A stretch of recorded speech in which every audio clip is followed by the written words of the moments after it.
ஒரு புத்தகம் திறக்கப்படும் போது ஒரு உலகமும் திறக்கப்படுகிறது என்றார் கவிஞர் நா. முத்துக்குமார்.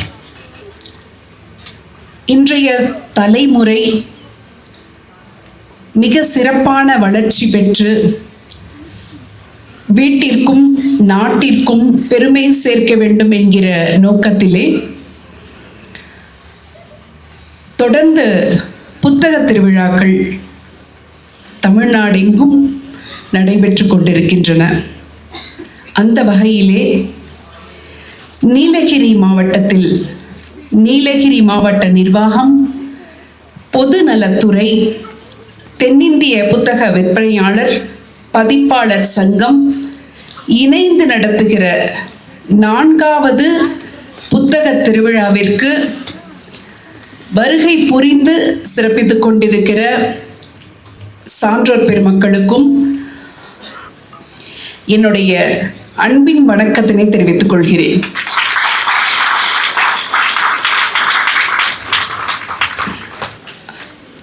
புத்தகம் படிக்கிறது அப்படிங்கிறது அது ஒரு தனியான அனுபவம். இப்போ நீங்கள்லாம் புக்கு படிப்பீங்க. எந்த மாதிரினா, உங்களுக்கு பாடத்திட்டத்தில் சிலபஸில் என்ன புக் இருக்கோ அதை படிப்பீங்க, அப்படி தானே? சப்ஜெக்ட் புக்ஸ் படிப்பீங்க. நாங்கள்லாம் படிக்கும்போது, நான் சொல்கிறது நாங்கள்லாம் ஸ்கூலில் படிக்கும்போது, உங்களை மாதிரி இருக்கும்போது எங்களுக்கு டிவி எல்லாம் தெரியாது. டிவினா என்னன்னு தெரியாது. செல்ஃபோன்லாம் இப்போ நம்ம நாட்டுக்கே வரல. அப்போது எங்களுக்கெல்லாம் என்ன நாங்கள் தெரிஞ்சுக்கிட்டோம், கிளாஸ் ரூமில் நம்ம ஆசிரியர்கள் சொல்லிக் கொடுப்பாங்க, நிறைய நல்ல விஷயங்கள் எல்லாம் சொல்லிக் கொடுப்பாங்க. வீட்டில் அப்பா அம்மா சொல்லிக் கொடுப்பாங்க. இது போக வெளியில் ஒரு உலகம் இருக்குது, அங்கே நிறையா நல்லது கெட்டது நடக்குது. இதெல்லாம் நமக்கு தெரியப்படுத்தணும் அப்படின்னா எங்களுக்கெல்லாம் கதை புத்தகங்கள் இருந்தது. நாங்கள் பள்ளிக்கூடம் படிக்கும் போதெல்லாம் இங்கே இருக்கிற பெரியவர்களுக்கு, ஆசிரியர்களுக்கெல்லாம் நிச்சயமாக தெரிஞ்சிருக்கும். ஒரு தெருவுக்கு ஒரு வீட்லையாச்சும் இந்த அம்புலி மாமாங்கிற புத்தகம் இருக்கும். அம்புலி மாமா அப்படின்னா நீங்கள்லாம் இன்னைக்கு கார்ட்டூன் பார்க்குறீங்கல்ல, அது மாதிரி சின்ன சின்ன கதைகள் இருக்கும். அதில் ஒவ்வொரு கதையும் ரொம்ப எளிமையாக இருக்கும், ரொம்ப சிம்பிளாக இருக்கும். ஒரு ஊரில் ராமு என்ற ஒரு சிறுவன் இருந்தான், இப்படி தான் ஆரம்பிக்கும். ஏதோ ஒரு பேர். அந்த கதையை படித்து முடிக்கும் போது ஒவ்வொருத்தருக்கும் ஒரு மாரல் இருக்கும். அந்த கதையில் தமிழில் நீதின்னு சொல்லுவாங்க. நம்ம அந்த கதையிலேருந்து என்ன எடுத்துக்கிறோம் அப்படிங்கிறது, பொய் சொல்லக்கூடாது, திருடக்கூடாது, பொறாமப்படக்கூடாது, இன்னொருத்தருக்கு கேடு பண்ணக்கூடாது. இதெல்லாம் நம்ம சின்ன வயசில் படிக்கிறது எங்கேயோ ஒரு பக்கம் நமக்கு பதிவாயிடும். நம்ம வளரும் போது, பெரிதாகும் போது, இந்த சமூகத்தில் இயங்கும் போது ஏதோ ஒரு நேரம் நம்ம தப்பு செய்கிற மாதிரி சூழ்நிலை வந்தால் கூட இந்த கதை மறைமுகமாக நமக்கு ஒரு அறிவுறுத்தல் கொடுக்கும். நமக்கே தெரியாது, நம்ம படித்த சின்ன சின்ன விஷயம், பொய் சொல்லக்கூடாதுங்கிறது அந்த இடத்துல நமக்கு நினைவுபடுத்தும், திருடக்கூடாதுங்கிறது நினைவுபடுத்தும். நான் இன்னைக்கு நாங்கள்லாம் கவலைப்படுறது என்ன தெரியுமா? நீங்கள் பெரும்பாலும் செல்ஃபோன் பார்த்துட்டு இருக்கீங்கல்ல. இன்னைக்கு உலகமே செல்ஃபோன் மயமாக மாறிடுச்சு. எல்லாமே டிஜிட்டல் உலகம்தான். அதில் இதுதான் தேவை இல்லைங்கிறதே இல்லை. எல்லா குப்பையும் விழுது. எல்லா குப்பையும் பிள்ளைங்க பார்க்குறாங்க. நான் சொல்கிறது பள்ளிக்கூட குழந்தைங்களெல்லாம் சொல்லலை, எல்லாருமே, சின்ன குழந்தைங்கள்லேருந்து பெரியவங்க வரைக்குமே அதுக்கு ஒரு அடிமையாக மாறியாச்சு. இந்த நேரத்தில் இந்த புத்தக படிப்பு எப்படி நமக்கு உதவியாக இருக்குங்கிறதுக்காக தான் இந்த நிகழ்ச்சி. புத்தகம் அப்படின்னு சொன்னாலே ஒரு கண்ணாடி மாதிரி. கண்ணாடினா நம்ம முகத்தை பிரதிபலிக்கிற கண்ணாடி இல்லை. இப்போ நம்ம ஒரு ரூமில் இருக்கோம், ஒரு கண்ணாடி அறையில் இருக்கோம், வெளியில் ஒரு பெரிய கார்டன் இருக்குது. நம்ம எது வழியாக அதை பார்ப்போம்? அந்த கார்டனை எது வழியாக பார்ப்போம்? இந்த கண்ணாடி வழியாக பார்ப்போம். அது மாதிரி வெளியில் ஒரு பெரிய உலகம் இருக்குது. அந்த உலகத்தை பார்க்குற ஒரு கண்ணாடியாக இந்த புத்தகங்கள். நீங்கள் பார்த்துருப்பீங்க, இந்த ஸ்டாலெல்லாம் இருக்குல்ல, அங்கெல்லாம் நீங்கள் போகும்போது பாருங்கள், உங்களுக்கு ஏற்ற மாதிரியான புத்தகங்கள், சின்ன சின்ன புக்ஸ் படிங்க, ஏதாவது ஒரு நல்ல விஷயம் நமக்கு கிடைக்கும். நான் சில குழந்தைங்களுக்கு வந்து நான் பெரிய ஆளா ஆகணும் அப்படின்னு ஆசை இருக்கும். நான் நல்லா, எங்க அப்பா வந்து கஷ்டப்படுறாங்க, எங்க அப்பா வந்து நல்ல இடத்துல உட்கார வச்சு பார்க்கணும், இல்லை எங்க அப்பா வந்து கனவு கண்டாங்க, எங்க அம்மா இதெல்லாம் ஆசைப்பட்டாங்க, இதெல்லாம் நடக்கணும், ஆனா எனக்கு எப்படி ஃபோக்கஸ் பண்றதுன்னு தெரியல, அந்த இலக்கை நோக்கி நான் எப்படி என்னுடைய அடியை எடுத்து வைக்கிறதுன்னு தெரியல அப்படின்னு நினைக்கிறவங்களுக்கு கூட இந்த நூல்கள் வழிகாட்டும். இன்னைக்கு இவ்வளோ பேர் இருக்கீங்கல்ல இங்க, அதுலேயும் நான் ரொம்ப பார்த்த உடனே எனக்கு மகிழ்ச்சி என்ன தெரியுமா, ஒரு 3 வரிசையில முழுக்க முழுக்க பெண் குழந்தைகளா இருக்கீங்க, நிறைய பெண்கள் இருக்கீங்க இங்க.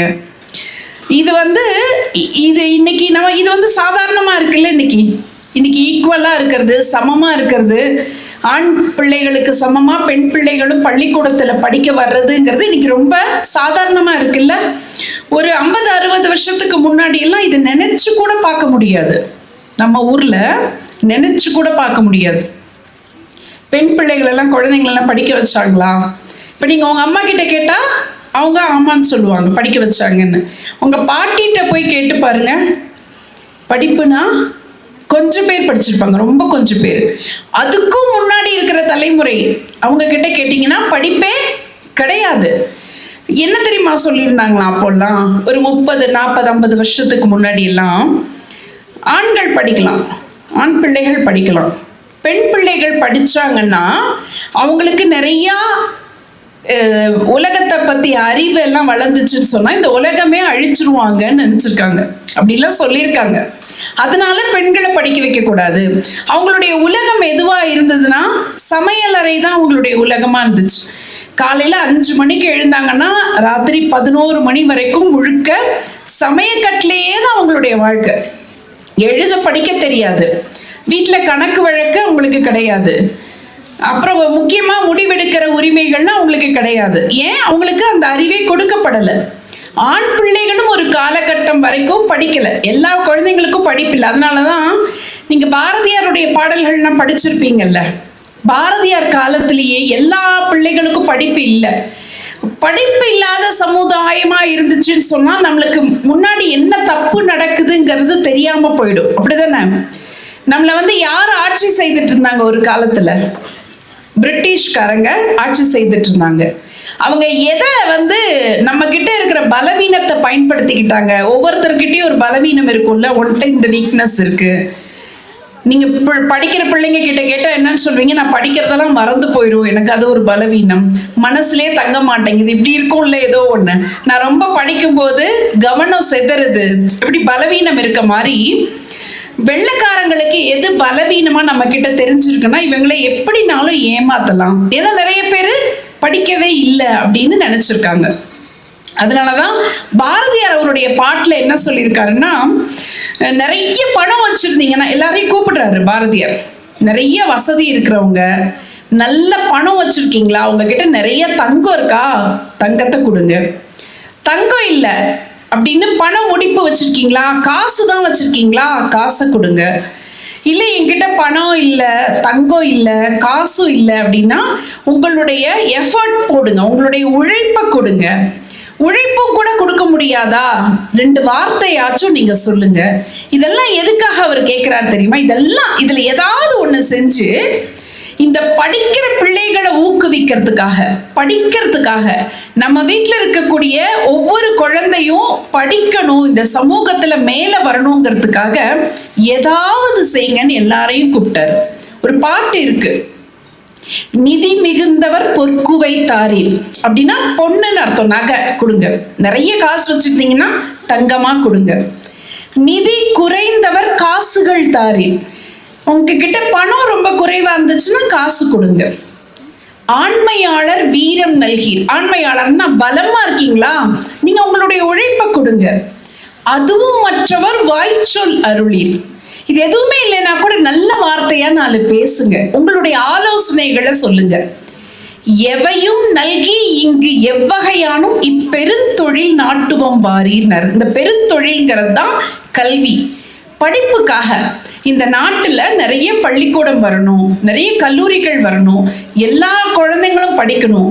அதுக்கு வசதியா இருக்கிறவங்க எல்லாம் என்னெல்லாம் செய்ய முடியுதோ நீங்க கொடுங்க. வசதி இல்லாதவங்க உங்களுடைய உழைப்பை கொடுங்க. உழைப்பையும் கொடுக்க முடியாதவங்க உங்களுடைய ஆலோசனைகளை சொல்லுங்க. எல்லாருமே இந்த படிப்பு எல்லாருக்கும் கிடைக்கணுங்கிறதுக்காக உங்களால எதெல்லாம் முடியுதோ அதெல்லாம் செய்யுங்க அப்படின்னாரு பாரதியார். பாரதியாரையே பின்பற்றி ஒருத்தர் வந்தாரு. அவர் பேரு பாரதிதாசன். கேள்விப்பட்டிருக்கீங்களா? அவர் என்ன சொன்னாருன்னா, உங்களுடைய மனசை ரொம்ப பிராடா வச்சுக்கோங்க, விசாலமா வச்சுக்கோங்க. உங்களை சுத்தி இருக்கக்கூடிய மனிதர்களை நேசிச்சு பழகுங்க அப்படின்னாரு. அறிவை விரிவு செய். எல்லாரையும் ஒன்னா பார்க்கணும், நீ வேற நான் வேறங்கிற பாகுபாடு இருக்கக்கூடாது. அப்படின்னா எல்லாரையும் நம்ம நேசிக்கணும். எல்லா மனிதர்களும் ஒண்ணுதாங்கிற நினைப்பு வரணும். எல்லாரும் ஒண்ணுதாங்கிற நினைப்பை எது கொடுக்கும் அப்படின்னா விசாலமான அறிவு கொடுக்கும். அதனால அறிவை விரிவு செய், அகண்டமாக்கு, விசால பார்வையால் விழுங்கு மக்களை. ரொம்ப பிராடா திங்க் பண்ணணும். ரொம்ப சின்ன வட்டத்துக்குள்ள இருந்து நீ வேற நான் வேற நினைக்காதீங்க. நம்ம எல்லாருமே ஒண்ணு. மானிட சமுத்திரம் நான் என்று கூவு அப்படின்னாரு. அப்படின்னா இந்த மனிதர்கள்ங்கிறது ஒரு பெரிய சமுத்திரம், ஒட்டுமொத்த உலகத்திலையும் மனிதர்கள். அந்த சமுத்திரத்துல நான் ஒண்ணு, அந்த கடல்ல நானும் ஒண்ணு. அப்படி நீ நினைச்சுக்கோ. அப்படி நீ நினைக்கிறதுக்கு என்ன, அந்த பக்குவம் வர்றதுக்கு அறிவு இருக்கணும். அந்த அறிவுக்கு படிக்கணும் அப்படின்னு இவங்க எல்லாரும் ஆசைப்பட்டாங்க. இன்னைக்கு ஆண் பெண் வேறுபாடு இல்லை. இன்னும் சொல்ல போனா 10ஆம் கிளாஸ்ல 10ஆம் வகுப்புலையும் 12ஆம் வகுப்புலையும் பொது தேர்வுல யார் அதிகமா மதிப்பெண்கள் வாங்குறாங்க? யார் வாங்குறது? ஆண்களை விட பெண்கள் அதிகமா வாங்க ஆரம்பிச்சாச்சு. ஆச்சரியமா இருக்கு இந்த பிள்ளைங்க வாங்குற மதிப்பெண்கள்லாம் பார்த்தா. நீங்க வாங்குற மாதிரிலாம் நிஜமாவே நாங்கெல்லாம் படிக்கிற காலத்துல வாங்கினதே கிடையாது. என்கிட்ட கேட்டா அந்த வாழ்நாள் சாதனையாளர் விருதுன்னு கொடுப்பாங்க, கேள்விப்பட்டிருக்கீங்களா? ரொம்ப பெரிய அளவுக்கு அச்சீவ் பண்ணவங்களுக்கு, சாதிச்சவங்களுக்கு கொடுப்பாங்க. என்கிட்ட யாராவது அந்த மாதிரி கொடுத்து ஒரு வாய்ப்பு கொடுத்து நீங்க யாருக்கு கொடுக்கணும் அப்படின்னு கேட்டாங்கன்னா நான் யாருக்கு தெரியுமா கொடுக்க சொல்லுவேன்? இன்னைக்கு நம்ம நாட்டுல படிச்சுட்டு இருக்கிற பள்ளிக்கூட பிள்ளைகளுக்கும் கல்லூரி மாணவர்களுக்கும் ஒவ்வொருத்தருக்கும் வாழ்நாள் சாதனையாளர் விருது கொடுக்கணும்னு சொல்லுவேன். ஏன் தெரியுமா? தைரியமா தட்டலாம், உங்களுக்கு தானே. உங்களுக்கு விருது கொடுக்கணும்னு ஏன் தெரியுமா நினைச்சேன்? இப்போ நாங்க படிக்கும்போது அந்த காலத்தை ஒப்பிட்டு பார்த்து சொன்னாதான் நீங்க உண்மையிலேயே பெரிய அளவுல சாதிச்சுட்டு இருக்கீங்கிறது உங்களுக்கே புரியும். நான் சொன்னேன்ல, நாங்கெல்லாம் படிக்கும்போது டிவி கிடையாது, செல்போன் கிடையாதுன்னு சொன்னேன்ல. எங்களுக்கு எதுவுமே மனசு செதறவே இல்லை. வீடு பள்ளிக்கூடம் அவ்வளவுதான். வீட்டுக்கு வருவோம், பள்ளிக்கூடம் போவோம். வீட்டில் அம்மா அப்பாவா பார்த்து கோவில் கூட்டிட்டு போனாங்கன்னா உண்டு. பொழுதுபோக்குக்கு எப்பயாவது நல்ல சினிமா வந்தா கூட்டிட்டு போவாங்க. அதுவும் அவங்க கூட்டிட்டு போற படம் தான். அவங்கள மாதிரி ரிமோட்டை வச்சு மாத்தலாம் முடியாது, செல்போன் யூடியூப்ல எல்லாம் பார்க்க முடியாது. அப்பாவா பார்த்து சென்சார் போர்டு ஒன்று இருக்கும். எங்க வீட்டோட சென்சார் போர்டு ஹெட் யாருன்னா எங்க அப்பா, இல்லைன்னா எங்க அம்மா. அவங்க பார்த்து இது நல்ல படம், பிள்ளைங்களை கூட்டிட்டு போகலாம் அப்படின்னு சொன்னா கூட்டிட்டு போவாங்க. சொந்தக்காரங்க வீட்டுக்கு ஏதோ ஒரு விசேஷம்னா முக்கியமான சொந்தக்காரங்க வீட்டுக்கு மட்டும் கூட்டிட்டு போவாங்க. இவ்வளவுதான். அப்ப எங்களுடைய கவனம் முழுக்க எங்க இருந்தது? நமக்கு வேற எதையுமே யோசிக்க மாட்டோம். நாங்க உண்டு, படிப்பு உண்டு, அவ்வளவுதான். பெருசா டைவர்ஷனுக்கு இடமே இல்லை. எங்கேயோ அங்க எங்கெல்லாம் கவனம் தப்பவே தப்பாது. ஆனா இப்போ அப்படி கிடையாது. இப்போ கையில ஒன்னே ஒண்ணு, அது போதும். இந்த ஒரு செல்போனு ஒட்டு மொத்தமா ஆட்டி படைக்குது. எல்லா நேரமும் போன் தான் பிள்ளைங்களுக்கு. அது கல்லூரி வீக்கெல்லாம் வந்த பிறகு அவங்கெல்லாம் வானத்திலே பறக்குறாங்க. காலேஜுக்கு போயிட்டா பசங்க வானத்துல தான் பறக்குறாங்க. காலையில எழுந்த உடனே ஒரு 100 குட் மார்னிங் வருதா? நீங்களாம் வச்சிருக்கீங்களா? செல்போன் வச்சிருக்கீங்களா? ஸ்கூலுக்கு கொண்டு போக கூடாது தானே? நல்ல வேலை, அந்த மட்டுக்கும் சந்தோஷம். எப்ப பாரு போன் தான். அதாவது போன் பார்க்கறதுக்கு ஒன்றும் பெருசா தெரியறது இல்லை. ஆனா அது என்ன பண்ணுதுன்னா நம்முடைய நேரத்தை அப்படியே இழுத்துரும். நீங்க கொஞ்ச நேரம் 5 நிமிஷம் அதை உட்கார்ந்து நம்ம பார்க்கலான்னு தான் உட்கார்ந்துருப்பீங்க. ஆனா நீங்க அது முழுக்க உள்ள போய் பார்த்துட்டு வெளியில வரும்போது 3/4 மணி நேரம் ஆயிடும். என்ன பார்ப்பீங்கன்னே தெரியாது. ஏதோ ஒரு பொழுதுபோக்கு. உங்களுக்கு ஒண்ணு பிடிச்சது ஏதாவது ஒண்ணு தேட ஆரம்பிக்கிறீங்க, அடுத்து அடுத்து அடுத்து அடுத்து அது வந்துகிட்டே இருக்கும். உங்களுக்கு பிடிச்சத அது உள்வாங்கிரும் செல்போன்.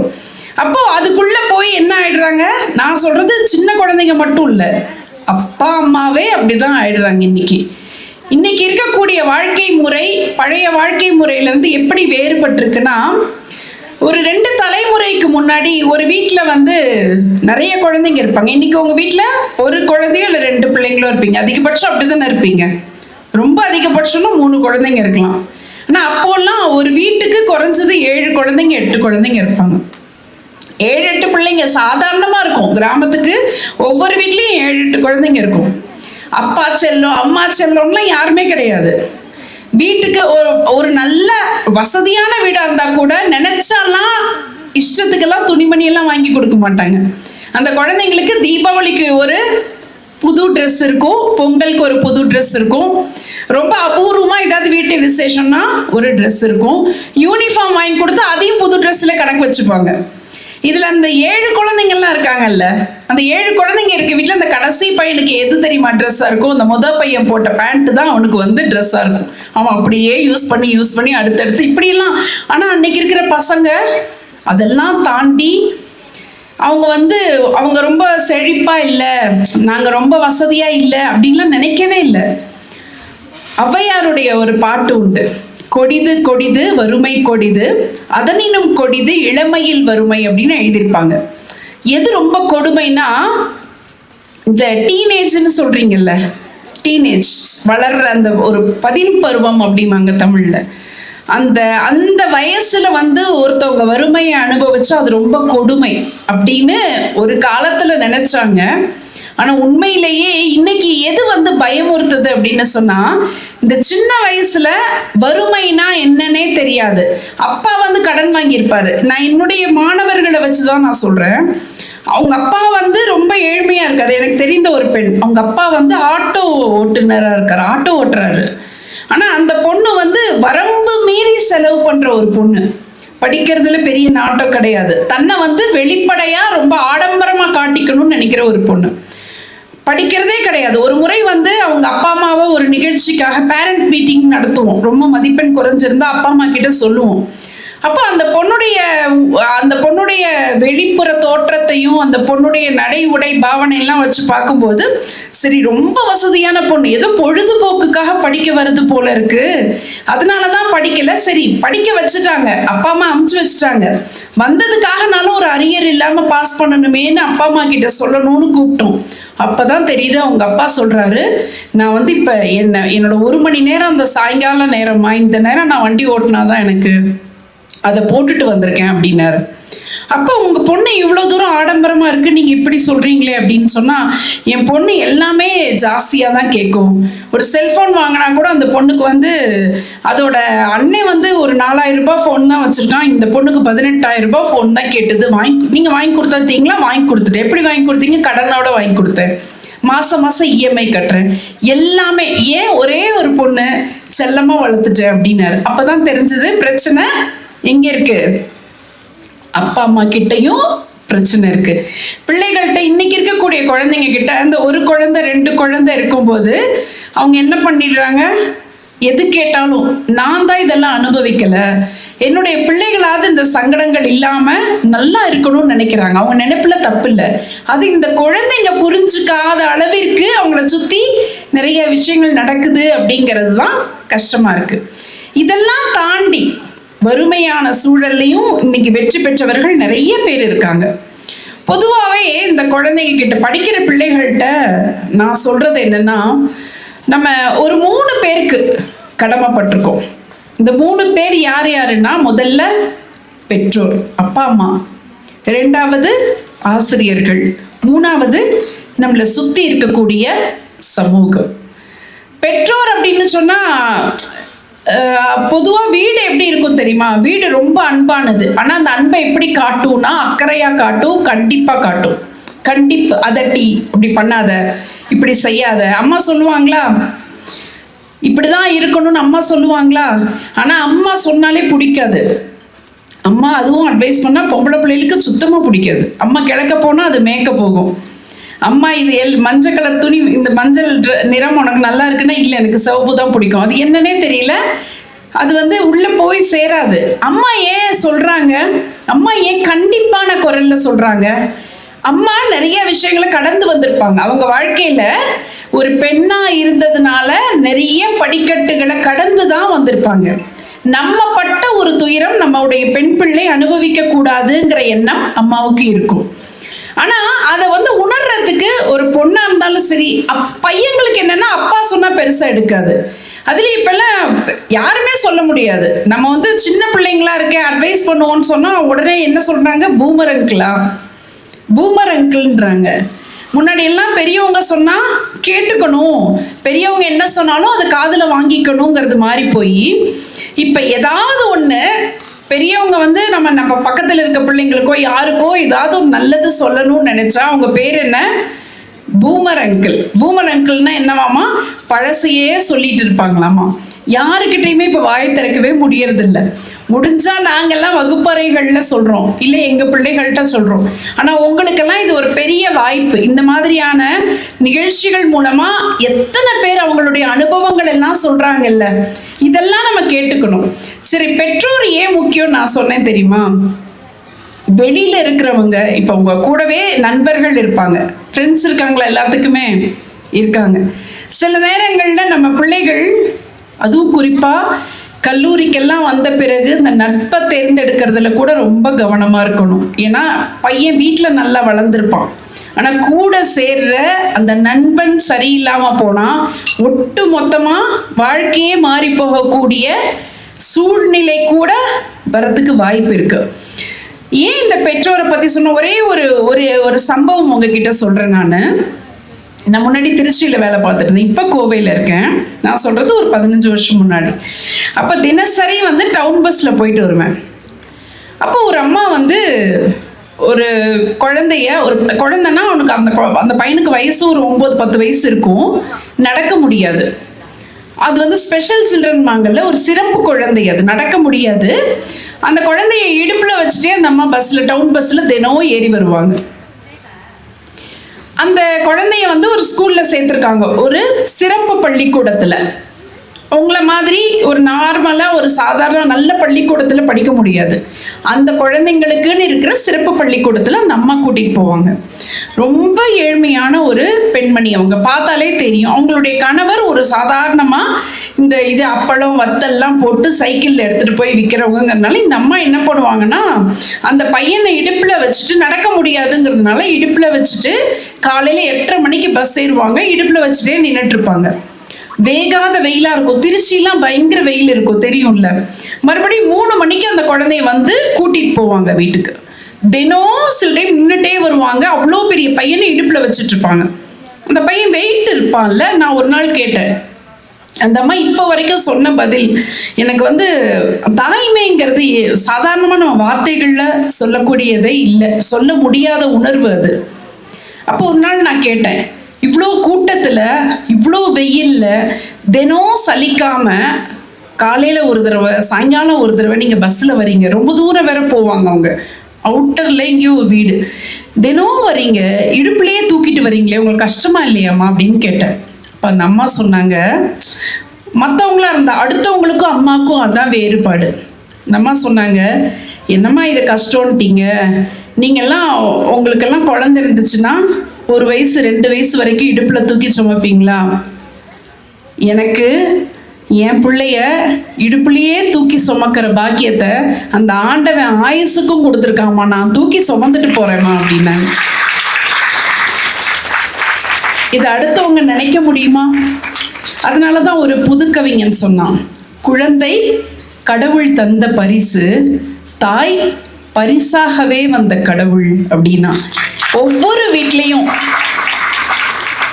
கடவுள் தனியா கோடிக்கணக்கான வீட்டுக்கு வர முடியாது. ஒரு ரெப்ரசன்டேட்டிவ், தன்னுடைய சார்பா ஒரு உயிர் ஒவ்வொரு வீட்டுக்கும் அனுப்பியிருக்காருன்னா அந்த உயிர் பேர் தான் அம்மா.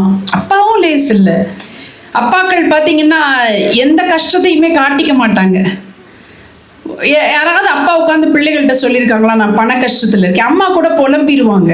அப்பா சொல்லுவாங்களா, நான் ரொம்ப கஷ்டத்துல இருக்கேன், நீ என்ன இன்னும் கஷ்டப்படுத்துற? சொல்லவே மாட்டாங்க. நிறைய இருக்கும் அவருக்கும். எல்லா அப்பாவுமே ரொம்ப மேல் இடத்துலயே இருக்க மாட்டாங்க. எத்தனையோ இடத்துல அவங்க கீழே வேலை பார்த்துட்டு இருப்பாங்க. வெளியில அவ்வளோ பிரச்சனைகள் இருக்கும். சில பிசினஸ் பண்றவங்களுக்கு அவங்களுக்கு எத்தனையோ தோல்விகள் இருக்கும், கடன் இருக்கும். என்ன கஷ்டம் வந்தாலும் சரி, என்ன சங்கடம் வந்தாலும் நம்ம பிள்ளைங்க ஒரு நாள் நல்லா வந்துட மாட்டாங்களா? நம்ம படிக்க வைக்கிறோமே, நம்ம தான் இவ்வளோ கஷ்டப்படுறோம், நம்ம பிள்ளைங்க நல்லா வந்துட மாட்டாங்களா? ஏதாவது ஒரு இடத்துல உட்காந்துட மாட்டாங்களா? ஒரு கௌரவமான வேலைக்கு போயிட மாட்டாங்களா? 4 பேர் மதிக்கிற மாதிரி நம்ம பிள்ளைங்க நடந்துட மாட்டாங்களா? யார் நினைப்பாங்க? அப்பா. இந்த உலகத்திலேயே அதிகமா இப்படி நம்மளை நேசிக்கிற உறவு யாரா இருக்க முடியும்? அம்மாவும் அப்பாவுமா தான் இருக்க முடியும். ஆனா நம்ம பொதுவா நம்ம இன்னைக்கு இந்த இளைஞர்களுடைய மனநிலை எப்படி மாறி போச்சுன்னா, எல்லாமே அவசரம். அப்படியே போனை பார்க்கறது, அவசரமா பயணப்படுறது, வாழ்க்கையவே அவசரமயமா மாத்திட்டாங்க. அப்பா அம்மா ஒரு நேரம் சாப்பிட்டாங்களான்னு பொண்ணுங்க கேட்கறது இல்லை. அப்பா தினசரி சரியாதான் போயிட்டு வந்துட்டு இருக்காரா? கஷ்டப்படுறாரா? அவருக்கும் நடுத்தர வயசு தாண்டிருச்சு. எத்தனையோ பேர் வீடுகள்ல நீங்க 40-50 வயது கடந்த அப்பா அம்மாக்கள் இருப்பாங்கல்ல, உடல் ரீதியா எவ்வளவு அவங்க வேதனையோட இருப்பாங்க தெரியுமா? வெளியில தெரியாது. அம்மாக்களுக்கும் பிரச்சனை இருக்கு, அப்பாக்களுக்கும் பிரச்சனை இருக்கு. எத்தனை பேர் யோசிக்கிறவங்க இருக்கோம்? ஒரு நேரம் அம்மா சாயங்காலம் வந்தோடனே, அம்மா சாப்பிட்டியம்மா, முகம் அசதியா இருக்கே, ஏதாவது பிரச்சனையா கேட்கறது இல்லை. ஏன் உட்காந்து பேசுறதே இல்லை.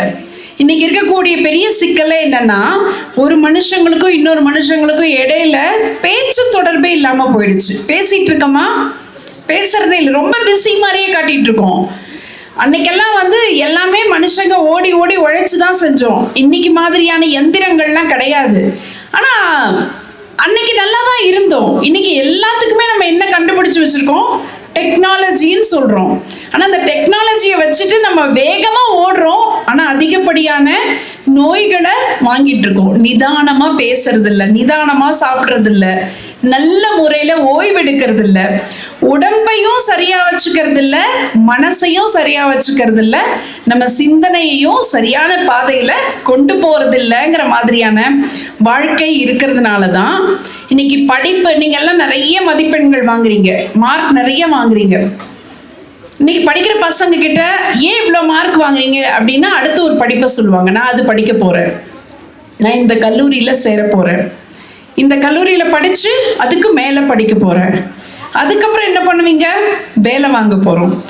வேலைக்கு போய் இதெல்லாம் கேள்வியா கேட்டானா என்ன பதில் வரும்? வேலைக்கு போய் நான் நல்லா சம்பாதிப்பேன், சம்பாதிச்சுட்டு செட்டில் ஆவேன். செட்டில் ஆகுதுன்னா என்ன பண்ணுவீங்க? நான் ஒரு நல்ல வண்டி வாங்குவேன், நான் நல்ல ஒரு வீடு கட்டுவேன், பசங்களா இருந்தா சொல்லுவாங்க திருமணம் பண்ணிக்குவேன். அதுக்கு மேல யோசிக்கிறதுக்கு எதுவுமே இல்லாத அளவுக்கு வறட்சியா மனநிலையே மாறி போச்சு. இப்ப இதெல்லாம் தாண்டி எது தொலைஞ்சு போயிருக்கு? நம்ம நிறைய கிடைச்சிருக்கு, நமக்கு அன்னைக்கு காலத்தை விட இன்னைக்கு நிறைய கிடைச்சிருக்கு. எது தொலைஞ்சு போயிருக்கு அப்படின்னு சொன்னா, வேல்யூஸ்னா தமிழ்ல விழுமியங்கள்னு சொல்லுவாங்க. நம்ம வாழ்க்கையில இருந்து எடுத்துக்கிற நல்லது நிறைய தொலைச்சிருக்கோம், நல்ல விஷயங்களை நிறைய தொலைச்சிருக்கோம். நான் இன்னைக்கு கொடுத்த தலைப்பு என்ன தெரியுமா? இன்னைக்கு கொடுத்திருக்கிற தலைப்பு குன்றென நிமிர்ந்து நெல் அப்படின்னு கொடுத்திருந்தேன். மகாகவி பாரதியார் எழுதிய புதிய ஆத்திச்சூடியில அது இடம்பெற்றிருக்கக்கூடிய அழகான சொற்றொடர். அப்படின்னா என்ன அர்த்தம் தெரியுமா? குன்றென நிமிர்ந்து நெல் அப்படின்னா, குன்றுனா மலைன்னு அர்த்தம். மலை மாதிரி கம்பீரமா நிக்கணும். வெறுமனே நிக்கிறதுனா நம்ம நின்னானா நிக்கிறது தான், அது கிடையாது. நம்ம படிப்பால, அறிவால, வளர்ச்சியால, நம்ம பண்பால உயர்ந்து, மலைங்கிறது அதுக்கு இணையா எதையுமே சொல்ல முடியாது, ஈடு இணை இல்லாதவர்களாக நிக்கிறது. அந்த மாதிரி. அதனாலதான் இன்னைக்கு இருக்கக்கூடிய குழந்தைகளுக்கு இது தேவை. இன்னைக்கு ஒரு பெரிய வருந்தக்கூடிய, நமக்கே தெரியாத, நம்ம தொலைச்சிட்டு இருக்கிற ஒரு தகவல் என்ன அப்படின்னா, குழந்தைமை அப்படின்னு சொல்லுவாங்க. குழந்தைமைனா என்னன்னா, குழந்தைங்களுக்கு குழந்தைகளுடைய பண்பு. இப்போ குழந்தைன்னா என்ன பண்ணும்? விளையாடும், மழலையா பேசும். இப்போ ஒரு 5 வயசு 10 வயசு குழந்தைங்கன்னா என்ன பண்ணும்? அதுக்குன்னு ஒரு குணம் இருக்கும். இப்போ உங்களை மாதிரி இப்போ 6ஆம் கிளாஸ் பிள்ளைக்குன்னா ஒரு பண்பு இருக்கும், 10ஆம் கிளாஸ் பொண்ணுன்னா ஒரு குணம் இருக்கும், ஒரு கல்லூரி மாணவர்னா அதுக்கு ஒரு இயல்பு இருக்கும்ல. பொதுவாகவே குழந்தைகளுக்கு ரொம்ப ரொம்ப நல்லா ஜாலியாக இருக்கணும்னு நினைக்கிறது அதானே குழந்தைமை அப்படின்னா. ஆனால் அந்த குழந்தைமைங்கிறது இன்னைக்கு தொலைஞ்சு போயிடுச்சு. காணாமலே போயிடுச்சு. எப்படி சொல்றேன்னா, இப்போ எந்த இடத்த வச்சு நம்ம காணாம போச்சு அப்படின்னு நான் சொல்ல வரேன்னா, இப்போ பொதுவாகவே எதெல்லாம் பார்த்தா வயசானவங்களுக்கு கூட பிடிக்கும் அப்படின்னு நின்றுவோம். இப்போ மயில் ஒன்று நம்ம போயிட்டு இருக்கோம், ஒரு மயில் தோகை விரிச்சு ஆடிட்டு இருக்குன்னா நம்ம அப்படி கடந்து போவோமா? என்ன பண்ணுவோம்? நின்று பார்ப்போம். நம்ம டிராவல் பண்ணிட்டு இருக்கோம், ஒரு ரயில் போயிட்டு இருக்கு, எத்தனை வயசானாலுமே அந்த ரயில் போறது ஒரு அழகா இருக்கும்ல, அதை நின்று பார்ப்போம். மேல ஒரு விமானம் பறக்குது, என்ன பண்ணுவோம்? அந்த சத்தம் வந்தோடனே நம்மளை அறியாம பார்ப்போம். ஒரு அழகான பூ பூத்திருக்கு நம்ம வீட்டுல, கண்டிப்பா பார்ப்போம். நமக்கு முன்னாடி ஒரு குழந்தை சிரிச்சிட்டு இருக்கு, பார்ப்போமா? அதை ரசிப்போம். நான் அன்னைக்கு ஒரு சேலத்துல இருந்து ஒரு ஊருக்கு போயிட்டு இருக்கேன் பேசுறதுக்கு, சேலத்தை கடந்து போயிட்டு இருக்கேன். அப்போ ட்ரெயின்ல போயிட்டு இருக்கேன். ட்ரெயின் தண்டவாளத்துக்கு பக்கத்துலயே ஒரு காம்பவுண்ட் வால் இருக்கு, அங்க வீடுகள்லாம் இருக்கு. அந்த காம்பவுண்ட் வால் ரொம்ப சின்னதா இருக்கு. அது மேல ஒரு 7-8 வயசு பையன் இருப்பான். அவனை சுத்தி அவனோட வயசை ஒத்த பசங்க உட்காந்துருக்காங்க. ட்ரெயின் ரொம்ப பக்கத்துல தான் போகுது. முன்னாடி எல்லாம் என்ன பண்ணுவாங்கன்னா, ட்ரெயின் போச்சுன்னா பசங்கள்லாம் டாட்டா காட்டுவாங்க கிராமத்து பக்கத்துல, ஒரு சந்தோஷம். இன்னைக்கு அவன் டாட்டா காட்டுறன்னு கூட இல்லை, அவ்வளோ சத்தத்தோட போயிட்டு இருக்கு ட்ரெயின். அந்த 4 பையங்கள்ல ஒரு பையன் கூட திரும்பி பார்க்கல. ஏன் பார்க்கல? கையில் என்ன வச்சிருக்கான்? செல்போன், மொபைல் வச்சிருக்கான். ஒரு மொபைல். அந்த 4 பையங்க வெறும் 8, 9, 10 வயசு பையங்க தான் பக்கத்துல அவ்வளவு பெரிய ஓசையோட கடந்து போகிற எதையுமே கவனிக்காத அளவுக்கு அவங்களுடைய குழந்தை பண்பு காணாம போயிடுச்சு. ஒரு குழந்தைக்குரிய குழந்தை பண்பே தொலைஞ்சு போச்சுன்னா, இளைஞராகும் போது, பெரியவராகும் போது அவங்களுக்கு உண்டான எல்லா பண்புமே இன்னைக்கு கொலைஞ்சு போயிருமே. என்னுடைய தோழி வீட்டுக்கு போயிருந்தேன் நான். வயசு அந்த பையனுக்கு ஒரு 3-4 வயசு தான் இருக்கும். அவங்க என்ன பண்ணியிருக்காங்கன்னா, என்னுடைய ஃப்ரெண்டு அவங்க கணவர் 2 பேருமே வேலை பார்க்குறாங்க. அந்த சின்ன குழந்தையிலேருந்தே அந்த குழந்தைக்கு சாப்பிடணும்னா செல்ஃபோன், அழனா சாப்பிட மாட்டேங்கிறான்னு சொல்லிட்டு ஒரு 2 வயசுலேயே கையில் ஃபோனை கொடுத்துட்டா பேசாமல் இருப்போம். அந்த குழந்தை பேசாமல் இருக்கும்ல, அது வேடிக்கை பார்த்துட்டே இருக்கும்போது வாயில் திணிச்சிடுறது, இப்படியே பழக்கியிருக்காங்க. கடைசியில் இப்போ ஒரு 3வது நாள் அது படிக்கும்போது வீடியோ கேம் விளையாடிட்டு இருக்கான். அவன் ஏதோ விளையாடுறான், நம்மளை டிஸ்டர்ப் பண்ணாமல் இருந்தால் போதும் அப்படின்னு சொல்லிட்டு விட்டுட்டாங்க. நான் போய் பார்க்குறேன். முன்னாடி எல்லாம் வீட்டுக்கு பெரியவங்க வந்தால், குழந்தைங்க சின்ன பிள்ளைங்களா இருந்தாலும் பெரியவங்களா இருந்தாலும் வாங்கன்னு கேட்கணும். இதெல்லாம் சின்ன சின்ன பழக்கம். யார் வந்தாலும் நம்ம வீட்டுக்கு தேடி வந்திருக்காங்கன்னா வாங்கன்னு கேட்கணும், அவங்கள உட்கார சொல்லணும், அவங்களுக்கு குடிக்கிறதுக்கு தண்ணி எடுத்து கொடுக்கணும். அடிப்படையான மனித பண்பு அது. சின்ன சின்ன நல்ல பழக்கம் வீடு கத்து கொடுத்தது. இப்ப நான் உள்ள வரேன், அவன் பாட்டுக்கு இருக்கான். சரி, சின்ன குழந்தை தானே, நமக்கு அதெல்லாம் ஒன்றும் தோணாது இல்லை. நான் உட்கார்ந்துட்டு இருக்கேன். அவ ஃப்ரெண்டுக்கு ஃபோன் பண்ணிட்டு அவ உள்ள ட்ரெஸ் சேஞ்ச் பண்ணிட்டு இருக்கா, வந்துடுறேன்னு சொன்னான்னு நான் உட்கார்ந்துட்டு இருக்கேன் ஹாலில். அந்த குழந்தை வீடியோ கேம் விளையாடிட்டு இருக்கான். அந்த பிள்ளைங்களுடைய மனநிலை எப்படி மாறி இருக்குன்னு பாருங்க. இந்த குழந்தை தான் நாளைக்கு வளர போறான், இந்த சமூகத்துல ஒரு பெரிய குடிமகனா இருக்க போறான். அந்த பையன் விளையாடிட்டு இருக்கான். அந்த வீடியோ கேம்ல அது முழுக்க அப்படியே காரு பஸ் எல்லாம் போயிட்டே இருக்கும்ல, கார் பஸ் அது ஏதோ விளையாடிட்டு இருக்கான், போயிட்டே இருக்கு. இடையில ஒரு அம்மா, அது முழுக்க கிராஃபிக்ஸ் தானே உங்களுக்கு, ஃபுல்லா காரா போயிட்டு இருக்க மாதிரி இருக்கும். இவன் இப்படி வச்சு பண்ணிட்டே இருக்கான், வேகமா அவனுடைய காரை கொண்டு போயிட்டு இருக்கான். அப்புறம் பைக்கு கொண்டு போயிட்டு இருக்கான். இடையில ஒரு வாக்கர்ல ஒரு அம்மா கிராஸ் பண்றதுக்கு ஒரு குழந்தையோட நின்றுட்டு இருக்கு மெயின் ரோட்ல. இவன் என்ன பண்ணணும்? இவனுடைய மனநிலை எப்படி இருக்கணும்? வெயிட் பண்ணி அவங்க அந்த பக்கம் போன பிறகு இவனுடைய பைக் எடுத்துட்டு போகணும், இல்ல கார் எடுத்துட்டு போகணும். கேம் தான் அது. ஆனா அந்த குழந்தையுடைய மனநிலை அப்படித்தானே போகணும், அதான முறை. இவன் என்ன பண்றான்? இவனுக்கு அவங்க நடுவில் நிக்கிறவங்க யாரை பத்தி எதை பத்தி எந்த அக்கறையுமே இல்லாத மாதிரி சடார்னு அந்த பைக்ல வேகமா போறான். அந்த குழந்தைய கொண்டு போய் கிராஸ் பண்ணிட்டு இருக்கோம், அவங்களை இடிச்சு தள்ளிட்டு இவன் போயிட்டு அங்க போய் இவனுக்கான பாயிண்ட் கிடைச்சிருச்சு, ஹாப்பி ஆயிட்டான், அவ்வளவுதான். ஆனா இது நம்ம வெறும் விளையாட்டை எடுத்துக்க முடியுமா? இந்த பிள்ளையுடைய மனநிலை தான் பெரிய பிள்ளை ஆகும்போது தன்னை சுத்தி இருக்கிற யாரை பத்தியுமே அக்கறை கொள்ளாத, யாருக்கு எந்த பிரச்சனை வந்தாலும் என்னுடைய நலனை தவிர வேற எதை பற்றியும் நினைக்காத ஒரு மனநிலையா மாறி போகும். அப்ப இந்த பிள்ளைங்க எவ்வளவு படிச்சாலும் அங்க என்ன இல்லாம போயிடுச்சு? நல்லதை செய்யணும், நல்லதை நினைக்கணுங்கிற ஒரு வேல்யூவை இந்த பசங்க தொலைச்சிட்டாங்கிறது தான் பெரியவங்களுக்கான பயமா இருக்கு. அதனால நீங்க படிக்கக்கூடிய படிப்பு இருக்குல்ல, இந்த படிப்போட மனிதாபிமானம் வேணும். நமக்கு முன்னாடி யாரோ ஒருத்தர் துயரப்பட்டாங்க, கஷ்டப்பட்டாங்கன்னா உதவி செய்யக்கூடிய மனநிலை வேணும். எந்த சூழல் வந்தாலும் சூழ்நிலையை ஜெயிக்கக்கூடிய துணிச்சல் இருக்கணும். உங்களுக்கு ஒரு உதாரணம் சொல்றேன். என்கிட்ட முதல்ல பிஹெச்டி பண்ண பொண்ணு, பிஹெச்டினா டாக்டர் பட்டத்துக்கு படிப்பாங்க, தமிழ்ல முனைவர் பட்ட ஆய்வுன்னு சொல்லுவாங்க.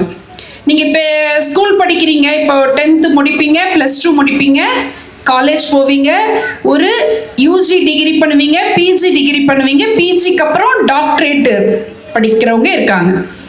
அதுல முதல்ல என்கிட்ட படிச்ச பொண்ணு இருக்கா இல்லையா, முதல்ல என்கிட்ட முதல்ல டாக்டர் பட்டம் வாங்கின ஒரு பொண்ணு. அந்த பொண்ணுக்கு பார்வை கிடையாது, கம்ப்ளீட் 100% பார்வை குறைபாடு. புவனேஸ்வரின் பேரு. அந்த பொண்ணுகிட்ட ஒரு நாள் நான் பேசிட்டு இருந்தேன். அப்போ பேசிட்டு இருக்கும்போது ரொம்ப கொடுமை என்ன தெரியுமா, அந்த பொண்ணுக்கு பார்வையும் 100% குறைபாடு, அம்மாவும் கிடையாது அப்பாவும் கிடையாது. இதே இந்த நீலகிரி பகுதியில் தான் அவ சொன்னான். அவளுடைய தந்தையார் சின்ன வயசுலேயே தவறிட்டாங்க. அம்மா ஒரு ஏதோ ஒரு குறிப்பிட்ட காலத்தில் அந்த பொண்ணு நான் ஒரு 7வது 8வது படிக்கும்போது ஏதோ மரத்துக்கடியில் அவங்க நிற்கும் போது அந்த ஏதோ மின்னலோ இடியோ தாக்கி இறந்து போயிட்டாங்க. அதுக்கப்புறம் சொந்த பார்வை முழுசா நல்லா இருக்கவங்களுக்கே, பெண் பிள்ளைகளுக்கு இன்னைக்கு சுத்தி ஒரு பாதுகாப்பு இல்லாத ஒரு வாழ்க்கை. அந்த பொண்ணு பார்வை குறைபாட்டோட அந்த சொந்த பந்தங்கள் எல்லாம் அவங்களுடைய ஆதரவோட அந்த பொண்ணு படிக்கிறான். நினைச்சு பாருங்க, அம்மா கிடையாது அப்பா கிடையாது, பார்வையும் குறைபாடு. அந்த பொண்ணு என்ன படிச்சிருக்காங்கன்னு சொல்லட்டுமா? ஒரு முறை நான் பேசிட்டு இருந்தேன் அந்த பொண்ணுகிட்ட, ஏம்மா எவ்வளவு நீ இவ்வளோ கஷ்டத்துல நீ இவ்வளோ தூரம் படிச்சு வந்திருக்க, உனக்கு வாழ்க்கை சிரமமா இல்லையா அப்படின்னு சொன்னப்போ அந்த பொண்ணு சொன்னா, என்ன மேடம் அதெல்லாம் ஒன்றும் இல்லை மேடம், நான் தைரியமாக நின்றுவேன் மேடம், நான் படித்து என்னுடைய காலில் நிற்பேன் மேடம், எனக்கு வரக்கூடிய குழந்தைங்கள நான் நல்லா பார்த்துக்குவேன் மேடம், அதுக்கு என்னுடைய படிப்பு கை கொடுக்கும் அப்படின்னா. என்ன படிச்சிருக்கான்னு சொல்லட்டுமா? தமிழ் எம்ஏ பண்ணான், எம்ஏ முடிச்சுட்டு எம்ஃபில், JRF அப்படின்னு சொன்னால் ஜூனியர் ரிசர்ச் ஃபெல்லோஷிப்னு சொல்லுவாங்க. நல்ல மதிப்பெண்கள், நெட் எக்ஸாம்னு சொல்லுவாங்க. உங்களுக்கு பெருசாக நீங்கள் பெரிய பிள்ளைகளாகி படிக்கும்போது தெரியும், அந்த நெட்டு தேர்வு பாஸ் பண்ணுறதே கஷ்டம். நெட்டுக்கும் மேலே JRF மாதம் இவளுக்கு அரசாங்கம் ஒரு கல்வி உதவித்தொகை கொடுத்தது.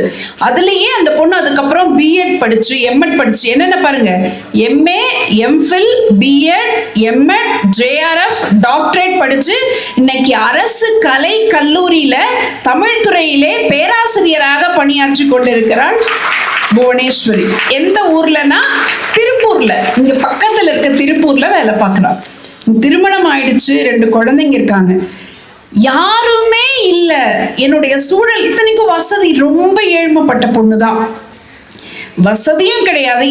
ஏன் இதை நான் அந்த பொண்ணை உங்களுக்கு எடுத்துக்காட்டா சொல்றேன் அப்படின்னா, சில பெண் பிள்ளைகளுக்கு இந்த விஷயத்துல பசங்களை நம்ம பாராட்டலாம். அவங்க ரொம்ப தாழ்வு மனப்பான்மையில குறுகி போக மாட்டாங்க, பாத்துக்கலாம்டா அப்படின்ட்டுருவாங்க. ஆனா இந்த பொம்பளை பிள்ளைங்க வெளியிலேயே சொல்லாது. சில சின்ன சின்ன விஷயத்துல கூட ரொம்ப கவலைப்படுவாங்க. நான் ரொம்ப கருப்பா இருக்கேன், பிள்ளைங்க பேசும், நான் ரொம்ப கருப்பா இருக்கேன், வாழ்க்கையில ஜெயிக்க மாட்டேன். அவங்க அப்பா அம்மா படிச்சிருக்காங்க, அதனால அவ ஜெயிக்க முடியுது. எங்க அப்பா அம்மாவுக்கு ஒண்ணுமே தெரியல, அவங்க ரொம்ப கஷ்டப்படுறாங்க, நான் எப்படி முன்னாடி வர முடியும்? நான் பார்க்கறதுக்கு நல்லா இல்லை. எது அழகு? தோற்றம் அழகு கிடையாது. எது தெரியுமா அழகு? நல்ல மனமும் ஆரோக்கியமான உடம்பும் இருக்கா, நீங்க தான் இந்த உலகத்திலேயே பேரழகு வாய்ந்தவர்கள். நிறத்தை வச்சு முடிவே பண்ணாதீங்க.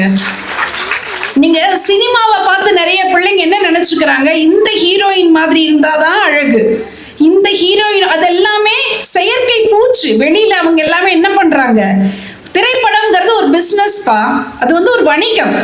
அந்த வணிகத்துக்காக அவங்க மாத்திக்கிறாங்க, அந்த கேரக்டரா மாறுறாங்க, வெளியில அவங்க பாக்குறதுக்கு அப்படி இருக்காங்க. அது வாழ்க்கை இல்லை. நிஜமான வாழ்க்கையில அழகுங்கிறது தோற்றத்தை வச்சு முடிவு செய்யறது இல்ல, நம்முடைய செயலை வச்சு முடிவு செய்யறது. நாம 4 பேருக்கு ரோல் மாடலா இருக்கலாம் தானே, முன்மாதிரியா இருக்கலாம் தானே. இந்த முன்மாதிரியா ஆகிறதுக்கு இந்த அழகுங்கிறது தடை இல்லை. நம்ம ஏழையா இருக்கோம்னா அது தடை இல்லை,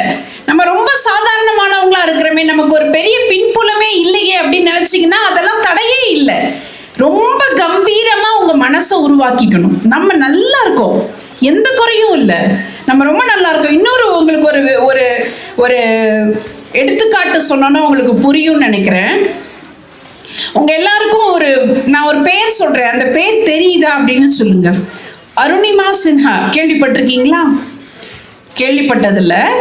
அருணிமா சின்ஹா அப்படிங்கிறவங்க வேற ரொம்ப வருஷம் முன்னாடி இல்ல, ஹிஸ்டரி இல்லை, இது 2010க்கு அப்புறம் நடந்த ஒரு வாழ்வியல் சம்பவம், நிஜ வாழ்க்கையினுடைய சம்பவம்.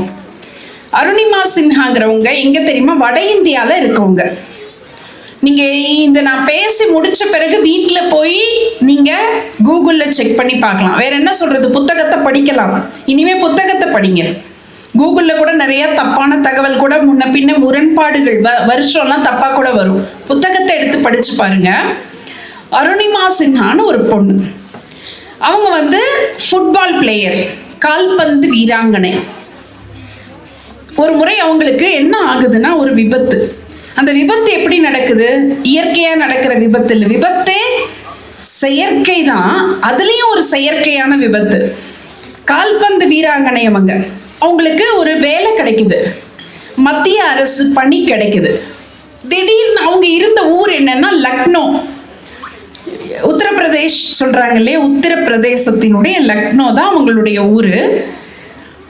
டெல்லியில ஒரு சர்டிபிகேட் வெரிஃபிகேஷன், அவங்களுடைய திடீர்னு ஒரு வேலை கிடைக்க போகுது. அவங்களுடைய சான்றிதழ் எல்லாம் கொண்டு போய் கொடுக்கணும், அதெல்லாம் சரி பார்க்கணும், வாங்கன்னு கூப்பிடுறாங்க. திடீர்னு கூப்பிட்டதுனால அவங்க முன்பதிவு எல்லாம் பண்ணல, டிக்கெட் எல்லாம் அவசரமா டக்கு டக்குன்னு போட முடியல.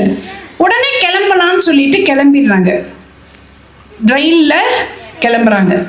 அவங்க ஒரு பெரிய பொதுவாக நமக்கும் பிளேயர்ஸ்க்கும் நல்ல வித்தியாசம் இருக்கும். ரொம்ப தைரியமா எதனாலும் அவங்க எதிர்கொள்வாங்க, பார்த்துருக்கீங்களா? ஏதோ ஒரு துணிச்சல் அவங்க கிட்ட இருக்கும். அதே மனநிலையில இவங்களும் நம்ம பார்த்துக்கலாம், ட்ரெயின்ல போயிடலான்ட்டு போறாங்க. அவங்க அம்மா என்ன பண்றாங்கன்னா, போகும்போது ஒரு செயின் அவங்களுக்கு போட்டு விட்டுருக்காங்க, அது 5 பவுன். நீங்க நம்ம ஊர்ல செயின் போட்டு போயிடலாம். நீங்க வட இந்தியா பக்கம்லாம் போனீங்கன்னா 1 கிராம் 1 பவுன் போட்டீங்கன்னா கூட ஆளே காலி பண்ற அளவுக்கு அங்க கொள்ளை நடக்கும். அங்க இரவு நேரத்துல பயணம் கூட ரோட்ல நம்ம இங்க ஊர்லலாம் நம்ம போற மாதிரி இங்க நீலகிரி பகுதியில யானைக்கு தான் பயப்படுவோம். அங்க மனுஷங்களே பயங்கரமா இருப்பாங்க. போறது டிராவல் பண்றது ரொம்ப கஷ்டம். இந்த பொண்ணு ரயில்ல ஏறிடுறாங்க, போயிடுறாங்க. நடுவுல அந்த ட்ரெயின் டிராவல்ல நடுவுல ஒரு 5-6 கொள்ளைக்காரங்க வண்டியில ஏறிடுறாங்க ரயில்ல. அந்த 5-6 பேர்கிட்டையும் இந்த பொண்ணு போராடுறாங்க.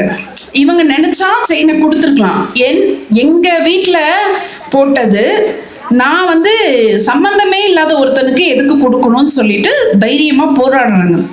அதுல ஒருத்தன் என்ன பண்றான், ரொம்ப முரட்டுத்தனமா இவங்க கூட சண்டை போடுறான். இவங்களும் எதிர்க்கிறாங்க, முடிஞ்ச அளவுக்கு வலுவோட எதிர்க்கிறாங்க. அவன் கோபத்துல பலார்னு அரைஞ்சு வெளியில தள்ளிடுறான். வெளியில பக்கத்துல ஒரு ரயில் போயிட்டு இருக்கு, அதுல போய் தண்டவாளத்துல கால் விழுந்து அப்படி கீழே விழுந்துடுறான். ட்ரெயின்ல சும்மா நம்ம கீழே விழுந்தாலே அடி வாங்குவோம், போற வழியில விழுந்துடுறாங்க.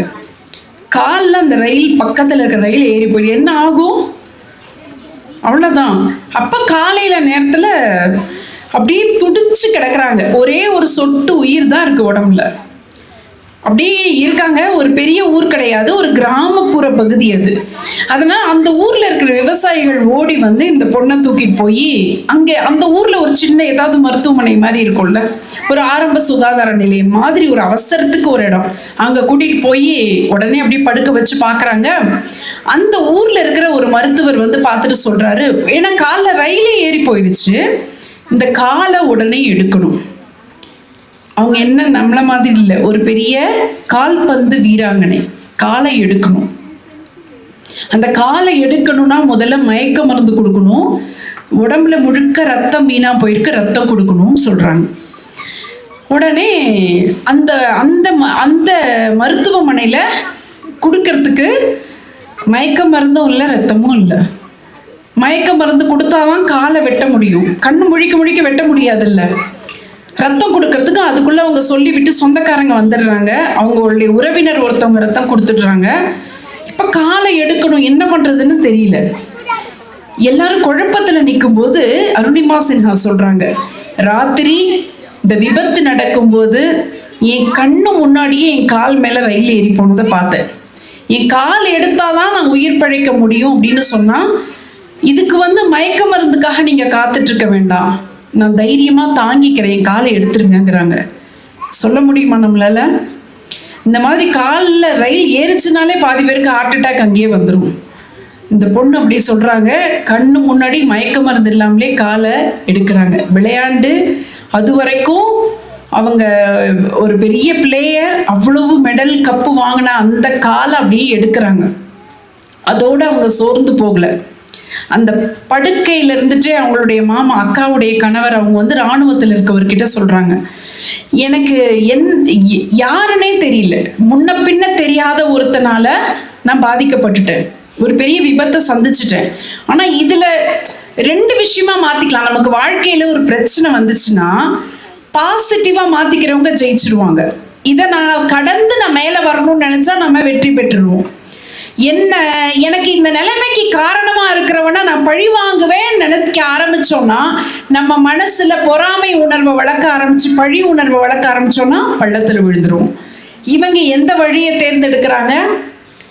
எனக்கு யாரோ ஒருத்தர் கேடு பண்ணிட்டாங்க, இது வரைக்கும் என்ன ஒரு பெரிய ஆளா தான் இந்த உலகம் பார்த்திருக்கு, என்ன ஒரு பெரிய விளையாட்டு வீராங்கனையா தான் இந்த உலகம் பார்த்திருக்கு, திடீர்னு என்னுடைய விளையாண்ட கால் இல்லைன்னு சொல்லிட்டு என்னை யாரும் இறக்கப்பட்டு பரிதாபப்பட்டு பார்க்க கூடாது, நான் சாதிக்கணும், நான் எதாவது சாதிக்கணுங்கிறாங்க. உடனே அந்த மாமா சொல்றாரு, கால் இப்படி ஆயிடுச்சேம்மா, நீ என்ன பண்ண முடியும் இனிமேல்? கால் இல்லாம நான் என்ன செய்ய முடியுமோ அதை நான் செய்யணும், என்னனாலும் நான் செய்யறேன், எனக்கு ஏதாவது ஒரு யோசனை சொல்லுங்க அப்படிங்கிறாங்க. அப்ப அவரு சொல்றாரு, எவரெஸ்ட்ல ஏற முடியுமா? எவரெஸ்ட் இருக்குல்ல, ஏற முடியுமா? நினைக்க முடியுமா? நம்ம எவரெஸ்ட்ங்கிறது அத்தனை 1000 அடி உயரம். எல்லாரும் ஏறிட்டு இருக்காங்க, சாதிக்கிறவங்க சாதிச்சவங்க எல்லாம் ஏறிட்டு தான் இருக்காங்க. ஆனா மாற்றுத்திறனாளிகள், பிசிக்கலி சேலஞ்ச் பீப்புள் ஏறினதில்லை இது வரைக்கும். உன்னால ஏற முடியுமா அப்படின்னு கேட்குறாங்க. எவரெஸ்ட் நம்ம மலைக்கு ஏறுறவங்க இருக்காங்க இல்லையா, அவங்களுக்கு உடல் பரிசோதனை செய்வாங்க. நமக்கு ஆஸ்மா பிரச்சனை இருக்கக்கூடாது, சிலருக்கு இந்த வீசிங் எல்லாம் வருது இல்ல, அது இருக்கக்கூடாது, பிபி இருக்கக்கூடாது, உடல்ல எந்த பிரச்சனையும் இருக்கக்கூடாது. ஏன்னா மேல போயிட்டு பாதி தூரத்துல ஏதோ ஒண்ணு ஆயிடுச்சுன்னா மரணம் வர்றது கூட வாய்ப்பு இருக்கு. அது அவ்வளவு உயரம், அவ்வளவு குளிர், தாங்க முடியாம போயிரும்னு சொல்லிட்டு அத்தனை வருஷ கணக்கா அதுக்கு பயிற்சி எடுத்துக்குவாங்க. யார் பயிற்சி எடுத்துக்குவாங்க? உடம்புல எந்த பிரச்சனையும் இல்லாதவங்க வருஷ கணக்கா பயிற்சி எடுத்தாதான் போக முடியும். இந்த பொண்ணுக்கு முக்கியமான அடிப்படை ஆதாரம் என்ன நடந்து போறதுக்கு? காலு. அதுவே பெரிய விபத்து சந்திச்சிருக்கு. ஆனா இந்த பொண்ணு தயாராறாங்க. எல்லாரும் 5 வருஷம் 10 வருஷம் பயிற்சி எடுத்தவங்க கூட பயத்துல போகாம இருந்திருக்காங்க. ஆனா ரொம்ப குறைந்த வருஷம் தான் இந்த பொண்ணு நடந்து பயிற்சி எடுத்தவங்க மேல போறாங்க. செயற்கை கால் பொருத்திக்கிறாங்க. செயற்கை காலை கண்டுபிடித்து கொடுத்தது கூட யாரு தெரியுமா? அந்த செயற்கை காலை, ரொம்ப குறைவான எடையுள்ள செயற்கை காலை மாற்றுத்திறனாளிகளுக்காக கண்டுபிடித்து கொடுத்தவர் கூட சாதாரண பின்னணியில இருந்து இந்த நாட்டினுடைய குடியரசுத் தலைவராக உயர்ந்த நம்முடைய ஏபிஜே அப்துல் கலாம் ஐயா அவர்கள் கண்டுபிடித்து கொடுத்த செயற்கை கால். எனக்கு இதை சொல்லும் போதுதான் ஒரு தகவல் ஞாபகத்துக்கு வருது.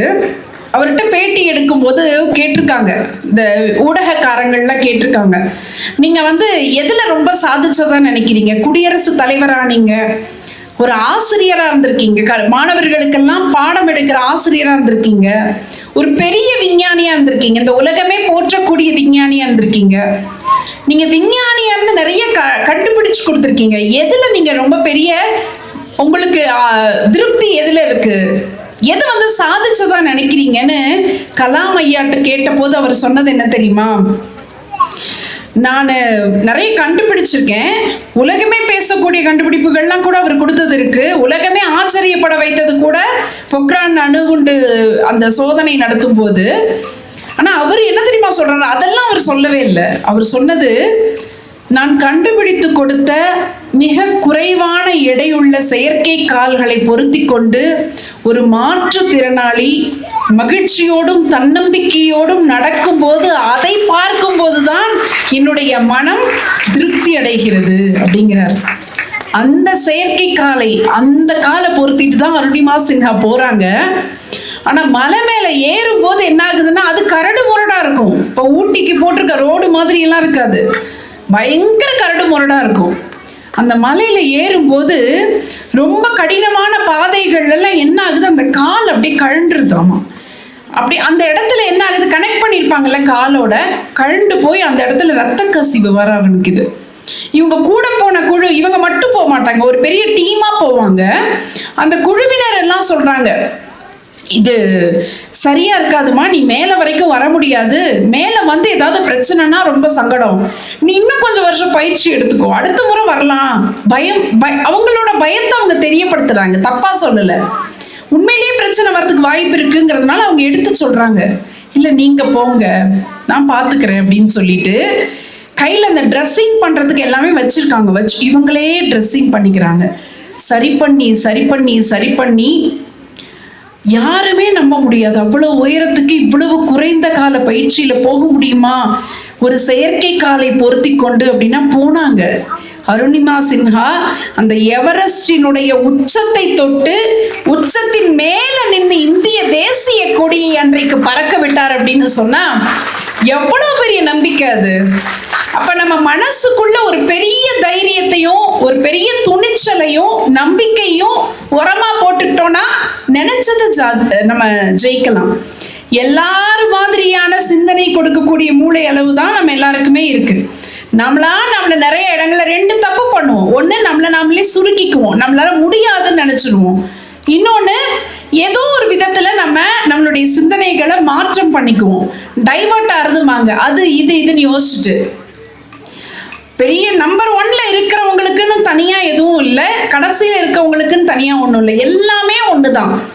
வசதி வாய்ப்புகள் முன்ன பின்ன இருக்கலாம், ஆனா அதெல்லாம் நம்ம ஜெயிச்சு வந்துடலாம் அப்படின்னு சொன்னா அதுக்கு நம்ம கிட்ட இருக்கக்கூடிய தன்னம்பிக்கைங்கிறது ரொம்ப முக்கியம். அது எங்க இருக்குன்னு தேடணும். தன்னம்பிக்கைன்னா தனியா வராது, நம்ம மனசுக்கு நம்மளே பேசிக்கிறது தான். நம்மளால முடியும், நம்மளால முடியாதது யாரால முடியும் நம்ம கேட்டுக்கணும். நம்மளால முடியாதது வேற யாரால முடியும்? அப்படி ஜெயிச்சவங்க, சூழலை வெற்றி பெற்றவர்கள் நிறைய பேர் இருக்காங்க. நான் 2 சான்று சொல்லிட்டு நிறைவு பகுதிக்கு வந்துடுறேன். ஒரு 2-3 ஆண்டுகளுக்கு முன்னாடி நீங்க பத்திரிகையில படிச்சிருப்பீங்க, இல்ல நியூஸ்ல பார்த்திருப்பீங்க. ஸ்ரீபதி அப்படின்னு ஒரு பெண், அவங்க பிறந்து வளர்ந்ததெல்லாம் பார்த்தீங்கன்னா திருவண்ணாமலை பகுதியில் ஏலகிரி. இப்போ இது மாதிரி ஒரு மலைத்தொடர் தான் ஏலகிரி பகுதி. ரொம்ப சாதாரணமான அங்கே வாழக்கூடிய மக்கள், அங்கே இருக்கக்கூடிய பழங்குடியின மக்கள், அந்த சமூகத்தில் இருக்கிற ஒரு பெண். அந்த பொண்ணோட ஊர்ல கூட ஸ்கூல் கிடையாது. அவங்க அம்மா வேற ஒரு பக்கத்தில் இருக்க ஒரு கிராமத்துல சாதாரண பள்ளிக்கூடத்துல தான் படிக்கிறாங்க. படிச்சு முடிச்சுட்டு அதுக்கு பிறகு அவங்க தேர்வு எழுதுறாங்க. இப்ப நிறைய பிள்ளைகளுக்கு நீங்க கல்லூரிக்கெல்லாம் போகும்போது உங்களுக்கு தெரியும், இப்ப இங்க இருக்கிறவங்க எல்லாம் அரசு பணியில இருக்கவங்க தான். அரசு பணிக்கு போகணும், சின்ன வயசுலயே இன்னைக்கு பாத்தீங்கன்னா பெரிய பெரிய பதவிகள் எல்லாம் இருக்காங்க. எப்படி? தேர்வு எழுதி. எல்லாருமே பெரிய பேக்ரவுண்ட்ல வரவங்க இல்ல, கஷ்டப்பட்டு படிச்சு முன்னேறி தன்னை நம்பி வந்தவங்க தான் பெரும்பாலும் வெற்றி பெறுகிறார்கள், பெரிய இடத்துக்கு வந்துடுறாங்க. அந்த ஸ்ரீபதி ஒரு அந்த பொண்ணுடைய சமூகம், அவங்க சமூகத்துல பெருசா படிச்சவங்க இல்ல, ஆனா அந்த பொண்ணுக்கு நல்ல ஒரு பெரிய பதவியில நம்மளா முன்னேறி வந்து படிச்சு பெரிய ஆளாகணும், இந்த சமூகத்துக்கு ஏதாவது செய்யணும்னு ஆசை. அந்த பொண்ணு லா படிக்கிறாங்க. அதுக்கு முடிச்சு அவங்க அரசு பணி தேர்வு எழுதுறாங்க. தேர்வு எழுதும் போது எப்படி தெரியுமா, கல்யாணம் ஆயிடுது அவங்களுக்கு. கல்யாணம் ஆகி டெலிவரி முடிஞ்சு குழந்தை பிறந்து 2வது நாள்ல அந்த பொண்ணுக்கு சென்னையில வச்சு அந்த பொண்ணுக்கு தேர்வு. 2 நாள்ல அந்த பெண்ணுடைய உடல்நிலை எப்படி இருக்கும், எழுதுற மனநிலை இருக்குமா? ஆனா தைரியமா எழுத போகிறாங்க. அவங்க சமூகத்துல அது கட்டாயம் கிடையாது, தேவையும் கிடையாது, ஆனா அந்த பொண்ணு தைரியமா எழுத போறாங்க. எழுதி தேர்வு பெற்று இன்னைக்கு சிவில் நீதிபதியாக ஒரு பதவியில இருக்கிறார் அப்படின்னு சொன்னா, எந்த சமூகத்துல இருந்தாலும் கல்வி அவர்களுக்கு கொடுத்து வெளிச்சம். அது ஒன்றும் இல்லை, திருத்துறைப்பூண்டியை சார்ந்த துர்கான்னு ஒரு பெண். துர்காவும் அப்படிதான். அவங்க அப்பா கார்பரேஷன்ல மாநகராட்சி அதுல ரொம்ப அடிப்படை ஊழியரா இருந்தவர். சின்ன பிள்ளையில இருந்தே அவங்க அப்பா போகும்போது பாப்பாங்க, அந்த பொண்ணு பாப்பாளாமா. அவங்க அப்பா அவ்வளவு சுத்தமா சட்டெல்லாம் போட்டு போவாராம். அங்க அவருக்கு ரொம்ப அடிப்படை வேலைகள் தான். சில நேரங்கள்ல சாக்கடை அள்ளக்கூடிய பணி கூட கொடுப்பாங்களாம். சாயங்காலம் வந்த உடனே அவங்க அப்பா ஓடி அப்பான்ட்டு ஓடி வரும்போது, இல்லடா இருடா நீ இப்ப வராதடா அப்படின்பாரான். என் மேல வாடையா இருக்கு, நீ இப்ப தொடாதடா அப்பாவங்கிற அளவுக்கு அவர் அவ்வளவு ஒரு சாதாரண ஒரு இடத்துல இருந்து வந்த பொண்ணு. அப்ப அந்த பொண்ணு கேக்குமா, நீ எப்பப்பா இந்த வேலையெல்லாம் பண்ணாம இருப்ப அப்படின்னு கேட்கும்போது அவங்க அப்பா சின்ன பிள்ளையா இருக்கும்போது சொல்லுவாராம், நீ படிச்சு பெரிய ஆளாகி நீ ஒரு இடத்துல உட்காருடா, அப்பா நான் ஓய்வா இருந்துக்கிறேன்னு சொல்லுவாராம். அந்த பொண்ணு படிச்சு, அவங்க அப்பா இப்ப இல்ல, ஆனா இது எல்லாமே நான் சொல்றது 2-3 ஆண்டுகளுக்குள்ளாக நடந்த கதை தான். ஒரு சாதாரண வீட்டு பிள்ளை தானே, தன்னம்பிக்கையோட படிச்சு, அவங்க அப்பா கார்பரேஷன்ல அடிப்படை ஊழியர்னு சொன்னேன்ல, அந்த பொண்ணு படிச்சு பாஸ் பண்ணி கார்பரேஷன் கமிஷனரா உட்கார்ந்துருக்காங்க. மாநகராட்சி ஆணையராக பொறுப்பேற்றிருக்கிறார்னு சொன்னா, இந்த மாதிரி வெற்றி பெற்றவர்களுடைய கதைகள் நிறைய இருக்கு. நிறைய பேர் ஜெயிச்சிருக்காங்க. எதனால ஜெயிச்சிருக்காங்க? எல்லாருமே எடுத்தெடுப்புலயே அத்தனை பேர் பெரிய பள்ளிக்கூடத்துல, இந்த ஊர்லயே மாவட்டத்திலேயே முதன்மை பள்ளிக்கூடத்துல படிச்சவங்க இல்ல, சாதாரண பள்ளிகள்ல படிக்கிறவங்க, அரசு பள்ளிகள்ல படிக்கிறவங்க, சாதாரண குடும்ப பின்னணியில இருக்கிறவங்க, பெத்தவங்க படிக்காத, எத்தனையோ வீட்டுல படிக்காத அப்பா அம்மாவோட பிள்ளைகளா இருக்கிறவங்க, ஒவ்வொருத்தரும் பார்த்து பார்த்து அப்பா அம்மா கைட் பண்றது கூட அவங்களுக்கு தெரியாது. ஆனா சுத்தி இருக்கக்கூடிய யாருடைய உதவியினாலேயோ அப்படியே எழுந்து வந்துடுறாங்க. இப்படிப்பட்ட பிள்ளைகள் இருக்கக்கூடிய ஒரு சமூகத்துல தான் நீங்களும் வாழ்ந்துட்டு இருக்கீங்க. சரி, இன்னும் ஒரே ஒரு விஷயத்த சொல்லிட்டு நான் முடிச்சிடுறேன். இவ்வளவு நேரம் நான் பெற்றோர் பத்தி சொன்னேன்ல, வீடுங்கிறது எவ்வளவு முக்கியம், வீட்டு சூழல் எப்படி இருந்தாலும் அதை கடந்து நீங்க எப்படி வரணும்னு சொன்னேன்ல. ஆசிரியர்கள் என்பவர்கள் அப்பா அம்மாவுக்கு அடுத்த நிலை கூட இல்ல, அப்பா அம்மா மாதிரியே தான். பெற்றோரை என்ன தெரியுமா சொல்லுவாங்க? அப்பா அம்மாவை 2வது ஆசிரியர், ஆசிரியர்கள் 2வது பெற்றோர்னு சொல்லுவாங்க. ஆசிரியர்கள் 2வது பெற்றோர். ஏன் அந்த பேர் வந்தது? நீங்க இப்ப ஒண்ணும் இல்ல, இப்ப நீங்க படிக்கிறீங்க, ஒரு பெரிய ஒரு மாவட்ட ஆட்சி தலைவரா வரீங்கன்னு வச்சுக்கோங்க. நீங்க ஒரு கிராமத்து பள்ளிக்கூடத்துல படிச்சிருக்கீங்க. நீங்க ஒரு பெரிய ஐஏஎஸ் ஆகி எல்லா வசதிகளோடையும் உங்களுக்கான மரியாதையோடையும் அதே ஊருக்கு வேலை கிடைச்ச பிறகு போறீங்க. எல்லா பதவியோடையும் நீங்க போனா கூட அந்த ஆசிரியர் உனக்கு பாடம் எடுத்த ஆசிரியர் சாதாரணமா அதே மாதிரியே இருக்காங்க, ரிட்டையர்ட் ஆயிட்டாங்க, ஓய்வு பெற்றவங்க இருக்காங்க. நீங்க ஒரு பெரிய ஆளா ஆயிட்டீங்க அப்படின்னு சொன்னா உங்க ஆசிரியர் உங்களை பார்த்து பொறாம பிடிச்சு போவாங்களா? என்கிட்ட படிச்ச பையன் 20 வயசுக்கு முன்னாடி இந்த பையலுக்கு ஆனாவே எழுத தெரியாது, இப்ப இப்படி நிக்கிறான்ட்டு போவாங்களா?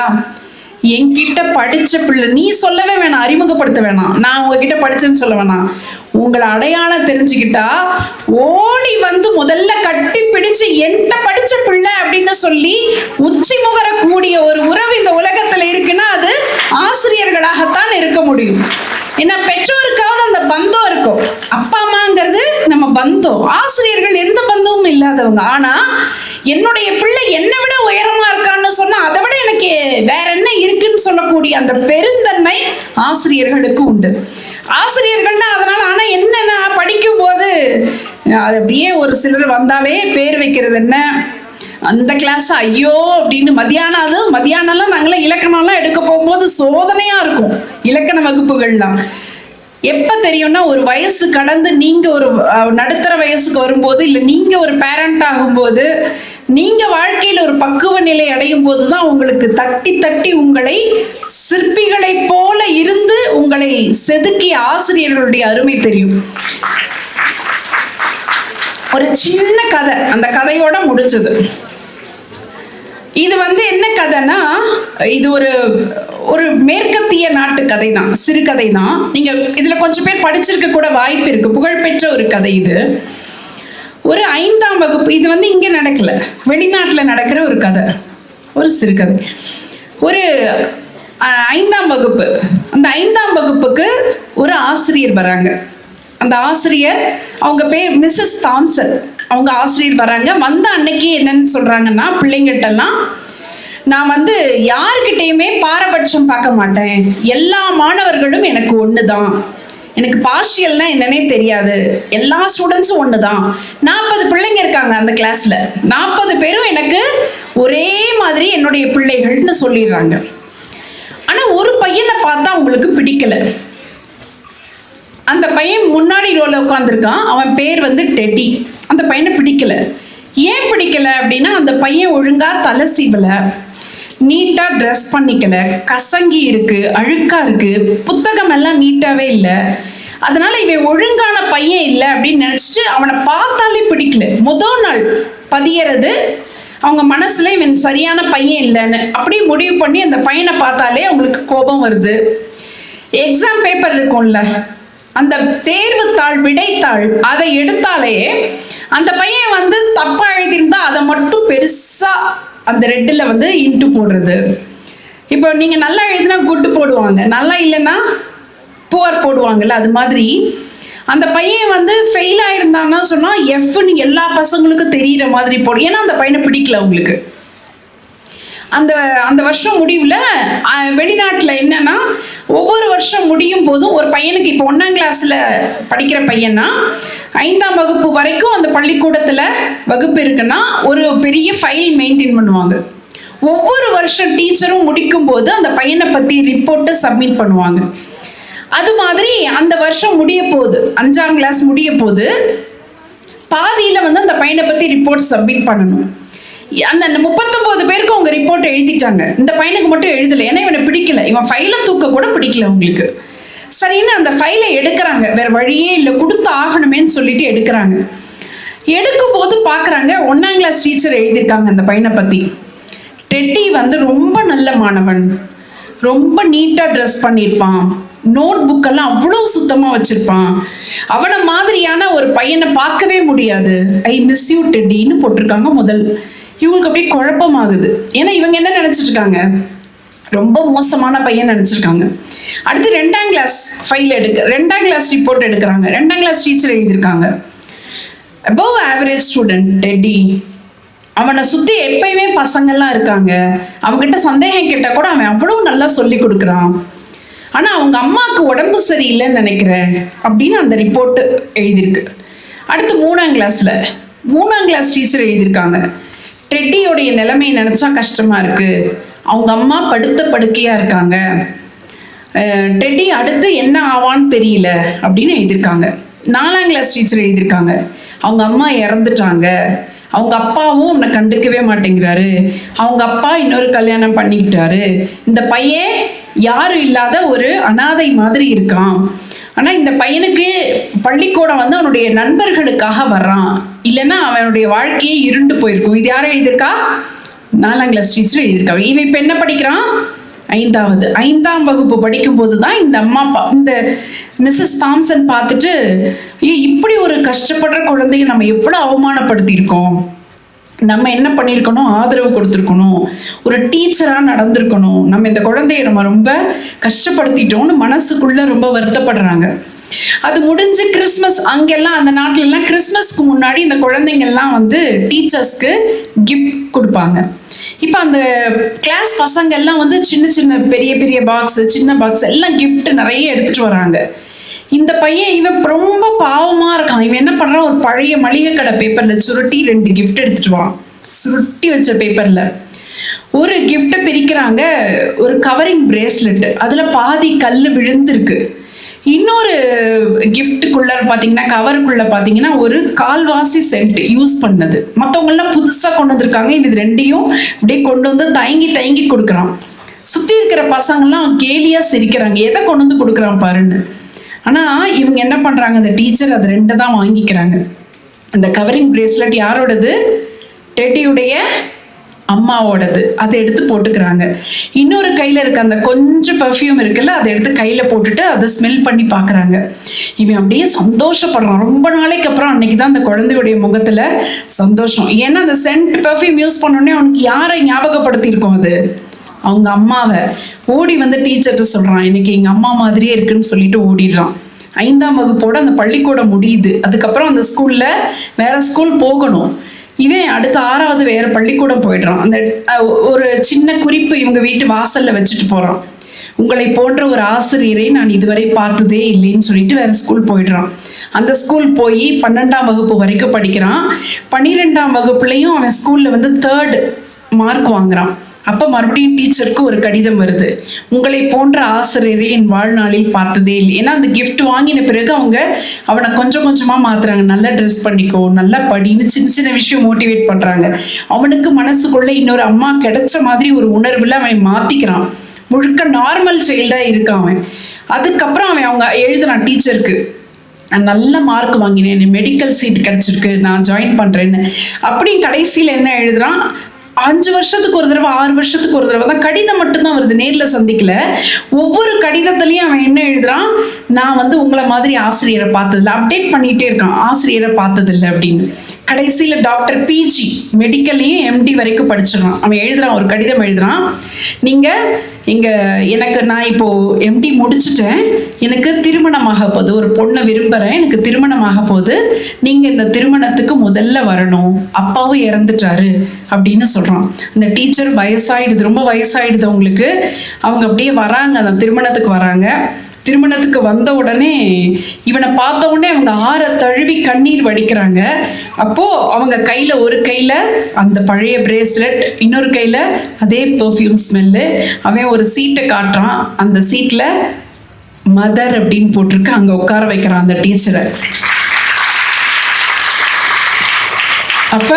அப்பையும் அவன் சொல்றான், உங்களை போன்ற ஒரு ஆசிரியரை என் வாழ்நாளில் நான் பார்த்ததே இல்லை அப்படின்னு சொல்றான். அப்ப அவங்க சொல்றாங்க, உன்னை போன்ற ஒரு மாணவனை நான் என் வாழ்நாளில் பார்த்ததே இல்லை, என்னுடைய மனமாற்றங்களுக்கு முழுவதும் காரணமானவன் நீதான், இல்லைன்னா நான் வேற ஒரு ஆசிரியரா இருந்திருப்பேன், என் ஆசிரியரா நடத்தினதே நீதான் அப்படிங்கிறாங்க. இப்படி எத்தனையோ சம்பவங்கள், உயிர்ப்பான சம்பவங்கள் ஆசிரியர்கள் மாணவர்களுக்கு உள்ளார கூட இருக்கு.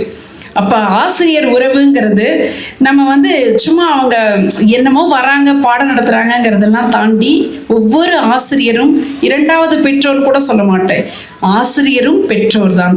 அப்ப யாருக்கு கடமைப்பட்டிருக்கோம், ஆசிரியர் சொல்லக்கூடிய நல்ல நல்ல விஷயங்களுக்கெல்லாம் நாம் கடமைப்பட்டவர்கள். அது ஏதோ ஒரு விதத்துல நம்மளால செய்ய முடிஞ்ச அளவுக்கு முயற்சி எடுக்கணும். அடுத்தது இந்த சமுதாயம் என்பது நம்மை சுற்றி இருக்கு. சமுதாயம்னா அந்த 4 பேர் வாங்க தெரியுமா, 4 பேர் உன்னை தப்பா பேசிடக்கூடாதுன்னு. அந்த 4 பேர் எங்க இருக்காங்கன்னு தெரிஞ்சீங்கன்னா உன் பக்கத்திலே இருப்பாங்க, உன்னை சுத்தி இருக்கிறவங்க. அந்த சுத்தி இருக்கக்கூடிய சமுதாயத்துக்கு நம்ம பயப்படணுமான்னு கேள்வி வரும். கண்டிப்பா பயப்படணும். ஏன்னா அவங்க தான் என்ன பண்ணுவாங்க, நம்மள எடை போட்டு வச்சிருப்பாங்க. எல்லாத்துக்கும் பயப்படணும் அவசியம் இல்லை, ஆனா அவங்க கிட்டையும் கெட்ட பேர் வாங்காத அளவுக்கு நம்ம போயிட்டோம்னு வச்சுட்டா நம்ம சரியா இருந்தாலும் யாரும் நம்மள பேச போறதே கிடையாது. அதிலும் குறிப்பா இன்னைக்கெல்லாம் ஒரு சாதாரண விஷயம் கூட ரொம்ப விஸ்வரூபம் எடுத்து நம்ம பேர்ல ஒரு அவச்சொல் வந்துருச்சுன்னா எவ்வளவு பெரிய வளர்ச்சி அடைகிறவங்களும் கூட கீழே விழற மாதிரி ஆயிடுது. அப்படி ஒரு சூழ்நிலைக்கு எப்போதும் வந்துவிடக்கூடாது அப்படிங்கிற ஒரு எண்ணத்தையும் சொல்லிக்கொண்டு, ஒரு நா. முத்துக்குமாருடைய ஒரு சுவாரஸ்யமான கவிதை. நா. முத்துக்குமார் பத்தி உங்களுக்கு தெரியுமா? ஒருத்தர் இருந்தாரு, ரொம்ப அழகான திரைப்பட பாடல்களை எல்லாம் கொடுத்தவர். சின்ன வயசுலயே இறந்துட்டார் அவரு. ஆனா அவருடைய கவிதை தொகுப்புல இருந்து நீங்க எல்லாம் ஸ்கூல் சில்ட்ரன்ங்கிறதுனால ஒரு கிளாஸ் ரூமை பத்தி ஒரு கவிதை எழுதியிருக்காரு. கவிதை பிடிக்குமா உங்களுக்கு? பிடிக்குமா? புரியுமா? உங்களுக்காக இந்த கவிதையை மட்டும் வாசிச்சுட்டு அப்படியே முடிஞ்சது. அந்த கவிதையினுடைய தலைப்பு 5ஆம் வகுப்பு ஆ பிரிவு, ஏ செக்ஷன் சொல்றோம்ல, அந்த தலைப்பே அதான் வச்சிருக்காரு, 5ஆம் வகுப்பு ஆ பிரிவு. இந்த கவிதையை நல்ல கவனமா கேளுங்க, அப்பதான் நல்லா புரியும்.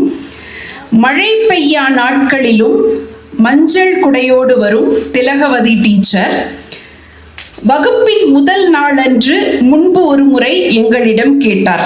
கிளாஸ் டீச்சர்ஸ் எல்லாருமே உங்களோட ஆம்பிஷன் என்னன்னு கேட்பாங்கல்ல, அந்த மாதிரி. படிச்சு முடிச்சதும் என்ன ஆக போறீங்க? முதல் பெஞ்சை யாருக்கும் விட்டு தராத கவிதாவும் வனிதாவும். இந்த ஃபர்ஸ்ட் பெஞ்சிலேயே சிலர் வந்து எப்பயுமே உட்காந்துட்டு இருப்பாங்கல்ல, அதுல 2 பேர், ஒன்று கவிதா, இன்னொன்னு வனிதா. கவிதாவும் வனிதாவும் டாக்டர் என்றார்கள் கோரஸாக. இன்று கல்யாணம் முடிந்து குழந்தைகள் பெற்று ரேஷன் கடை வரிசையில் கவிதாவையும், கூந்தலில் செருகிய சீப்புடன் குழந்தைகளை பள்ளிக்கு வழி அனுப்பும் வனிதாவையும் எப்போதாவது பார்க்க நேரிடுகிறது. வாழ்க்கை மாத்துது நிறைய பேத்த. இன்ஜினியர் ஆக போகிறேன் என்ற எல். சுரேஷ்குமார் பாதியில் கோட்டடித்து பட்டுத்தறி நெய்ய போய்விட்டான். எங்க அப்பாவுடைய இரும்பு கடையை பார்த்துப்பேன். கடைசி பெஞ்ச் CN ராஜேஷ் சொன்னபோது எல்லோரும் சிரித்தார்கள். இன்று அவன் நியூ ஜெர்சியில் மருத்துவராக பணியாற்றிக் கொண்டே நுண் உயிரியலை ஆராய்ந்து கொண்டிருக்கிறான். ஃப்ளைட் ஓட்டுவேன் என்று சொல்லி ஆச்சரியங்களில் எங்களை தள்ளிய அகஸ்டின் செல்லபாபு TNPSC எழுதி கடைநிலை ஊழியன் ஆனான். அணுசக்தி விஞ்ஞானி ஆவேன் என்ற நான், இவர் நாமத்துக்குமார் எழுதுறாரு, அணுசக்தி விஞ்ஞானி ஆவேன் என்ற நான் ஆனா ஆவண்ணா எழுதி கொண்டிருக்கிறேன். ஏன்னா அவர் கவிதை எழுதிட்டு இருக்காருல்ல, அதனால ஆனா ஆவண்ணா எழுதி கொண்டிருக்கிறேன். வாழ்க்கையின் காற்று எல்லோரையும் திசை மாற்றி போட வாத்தியார் ஆவேன் என்று சொன்ன குண்டு சுரேஷ் மட்டும் நாங்கள் படித்த அதே பள்ளியில் ஆசிரியராகவே பணியாற்றுகிறார். நினைச்ச வேலையை செய்யற எப்படி இருக்கு மாப்பிள்ள என்றேன். சாக்பீஸ் துகள் படிந்த விரல்களால் என் கையை பிடித்து, படிச்சு முடிச்சதும் என்னாக போறீங்கன்னு என் மாணவர்களிடம் நான் கேட்பதே இல்லை என்றான் அப்படின்னு சொல்லி இந்த கவிதை முடியுது. ஒவ்வொருத்தருக்கும் வகுப்பறையில ஒரு கனவு இருக்கும். பாதி நேரத்துல அந்த கனவு கலைஞ்சு போயிடும், சில நேரத்துல ஏதோ காரணத்தினால கலைக்கப்படும். அப்படியெல்லாம் இல்லாம என்ன நினைக்கிறீங்களோ, எதை ஆசைப்படுறீங்களோ அதை உயர்வா நினைங்க. அதுவும் பாரதியார் சொல்லியிருப்பார், பெரிதினும் பெரிது கீழ். ஆசைப்படுறத பெருசா ஆசைப்படுங்க. பொருள் பெருசா பொருள் வாங்கணும் அதெல்லாம் வேண்டாம். நம்முடைய இலக்கு, இப்ப கலாம் எங்கேயோ ஒரு ராமேஸ்வரத்துல பிறந்து எங்கேயோ ஒரு அணுசக்தி விஞ்ஞானியாகி இந்த உலகமே போற்றக்கூடிய அளவிற்கு ஒரு நியாயமான வாழ்க்கையை வாழ்ந்தார்ல, அந்த மாதிரி உங்களுடைய இலக்குகளை வானம் அளவிற்கு உயரமாக வச்சிருங்க. நினைச்சா இன்னைக்கு எல்லா வசதிகளும் இருக்கு, எல்லா சலுகைகளும் நிறைய இருக்கு. அது எங்கங்கிறத தேட ஆரம்பிக்கணும். நம்ம முடியாதுங்கிற எண்ணத்தை மாத்திக்கணும். ஒரு கவிஞன் தான் சொல்லியிருக்கான், நோக்கம் ஓராண்டாக இருந்தால், உங்களுடைய ஆம்பிஷன் இலக்கு எனக்கு ஒரு வருஷத்துக்கு மட்டும்தான் என்னுடைய குறிக்கோளை நான் யோசிச்சிருக்கேன் அப்படின்னு சொன்னா பூக்களை வளர்க்கலாம். நோக்கம் 10 ஆண்டுகளாக இருந்தால் மரங்களை வளர்க்கலாம். எனக்கு 10 ஆண்டு வச்சிருக்கேன் அப்படின்னா மரங்களுக்கு நீங்க யோசனை பண்ணுங்க. நோக்கம் முடிவற்றதாக இருந்தால் நான் அடுத்துன்னு போகணும். எப்படி போகணும்? நியாயமா போகணும். நோக்கம் முடிவற்றதாக இருந்தால் மனித குலத்தையே மேம்படுத்தலாம் அப்படின்னு சொன்னான். உங்களுடைய நோக்கம் என்பது முடிவற்றதாக இருக்கட்டும், அது மனித குலத்தை மேம்படுத்துவதாக இருக்கட்டும். அப்படி உங்களுடைய வாழ்க்கை பயணப்படுவதற்கு நீங்கள் படிக்கிற கல்வியும் உங்களுடைய வாசிப்பு திறனும் உங்களுக்கு வாழ்க்கையின் எல்லை வரை வளமாகவும் நலமாகவும் உறுதுணையாக கூடவே வரும் என்று சொல்லி நல்ல வாய்ப்பிற்கு நன்றி பாராட்டி விடைபெறுகிறேன். நன்றி, வணக்கம்.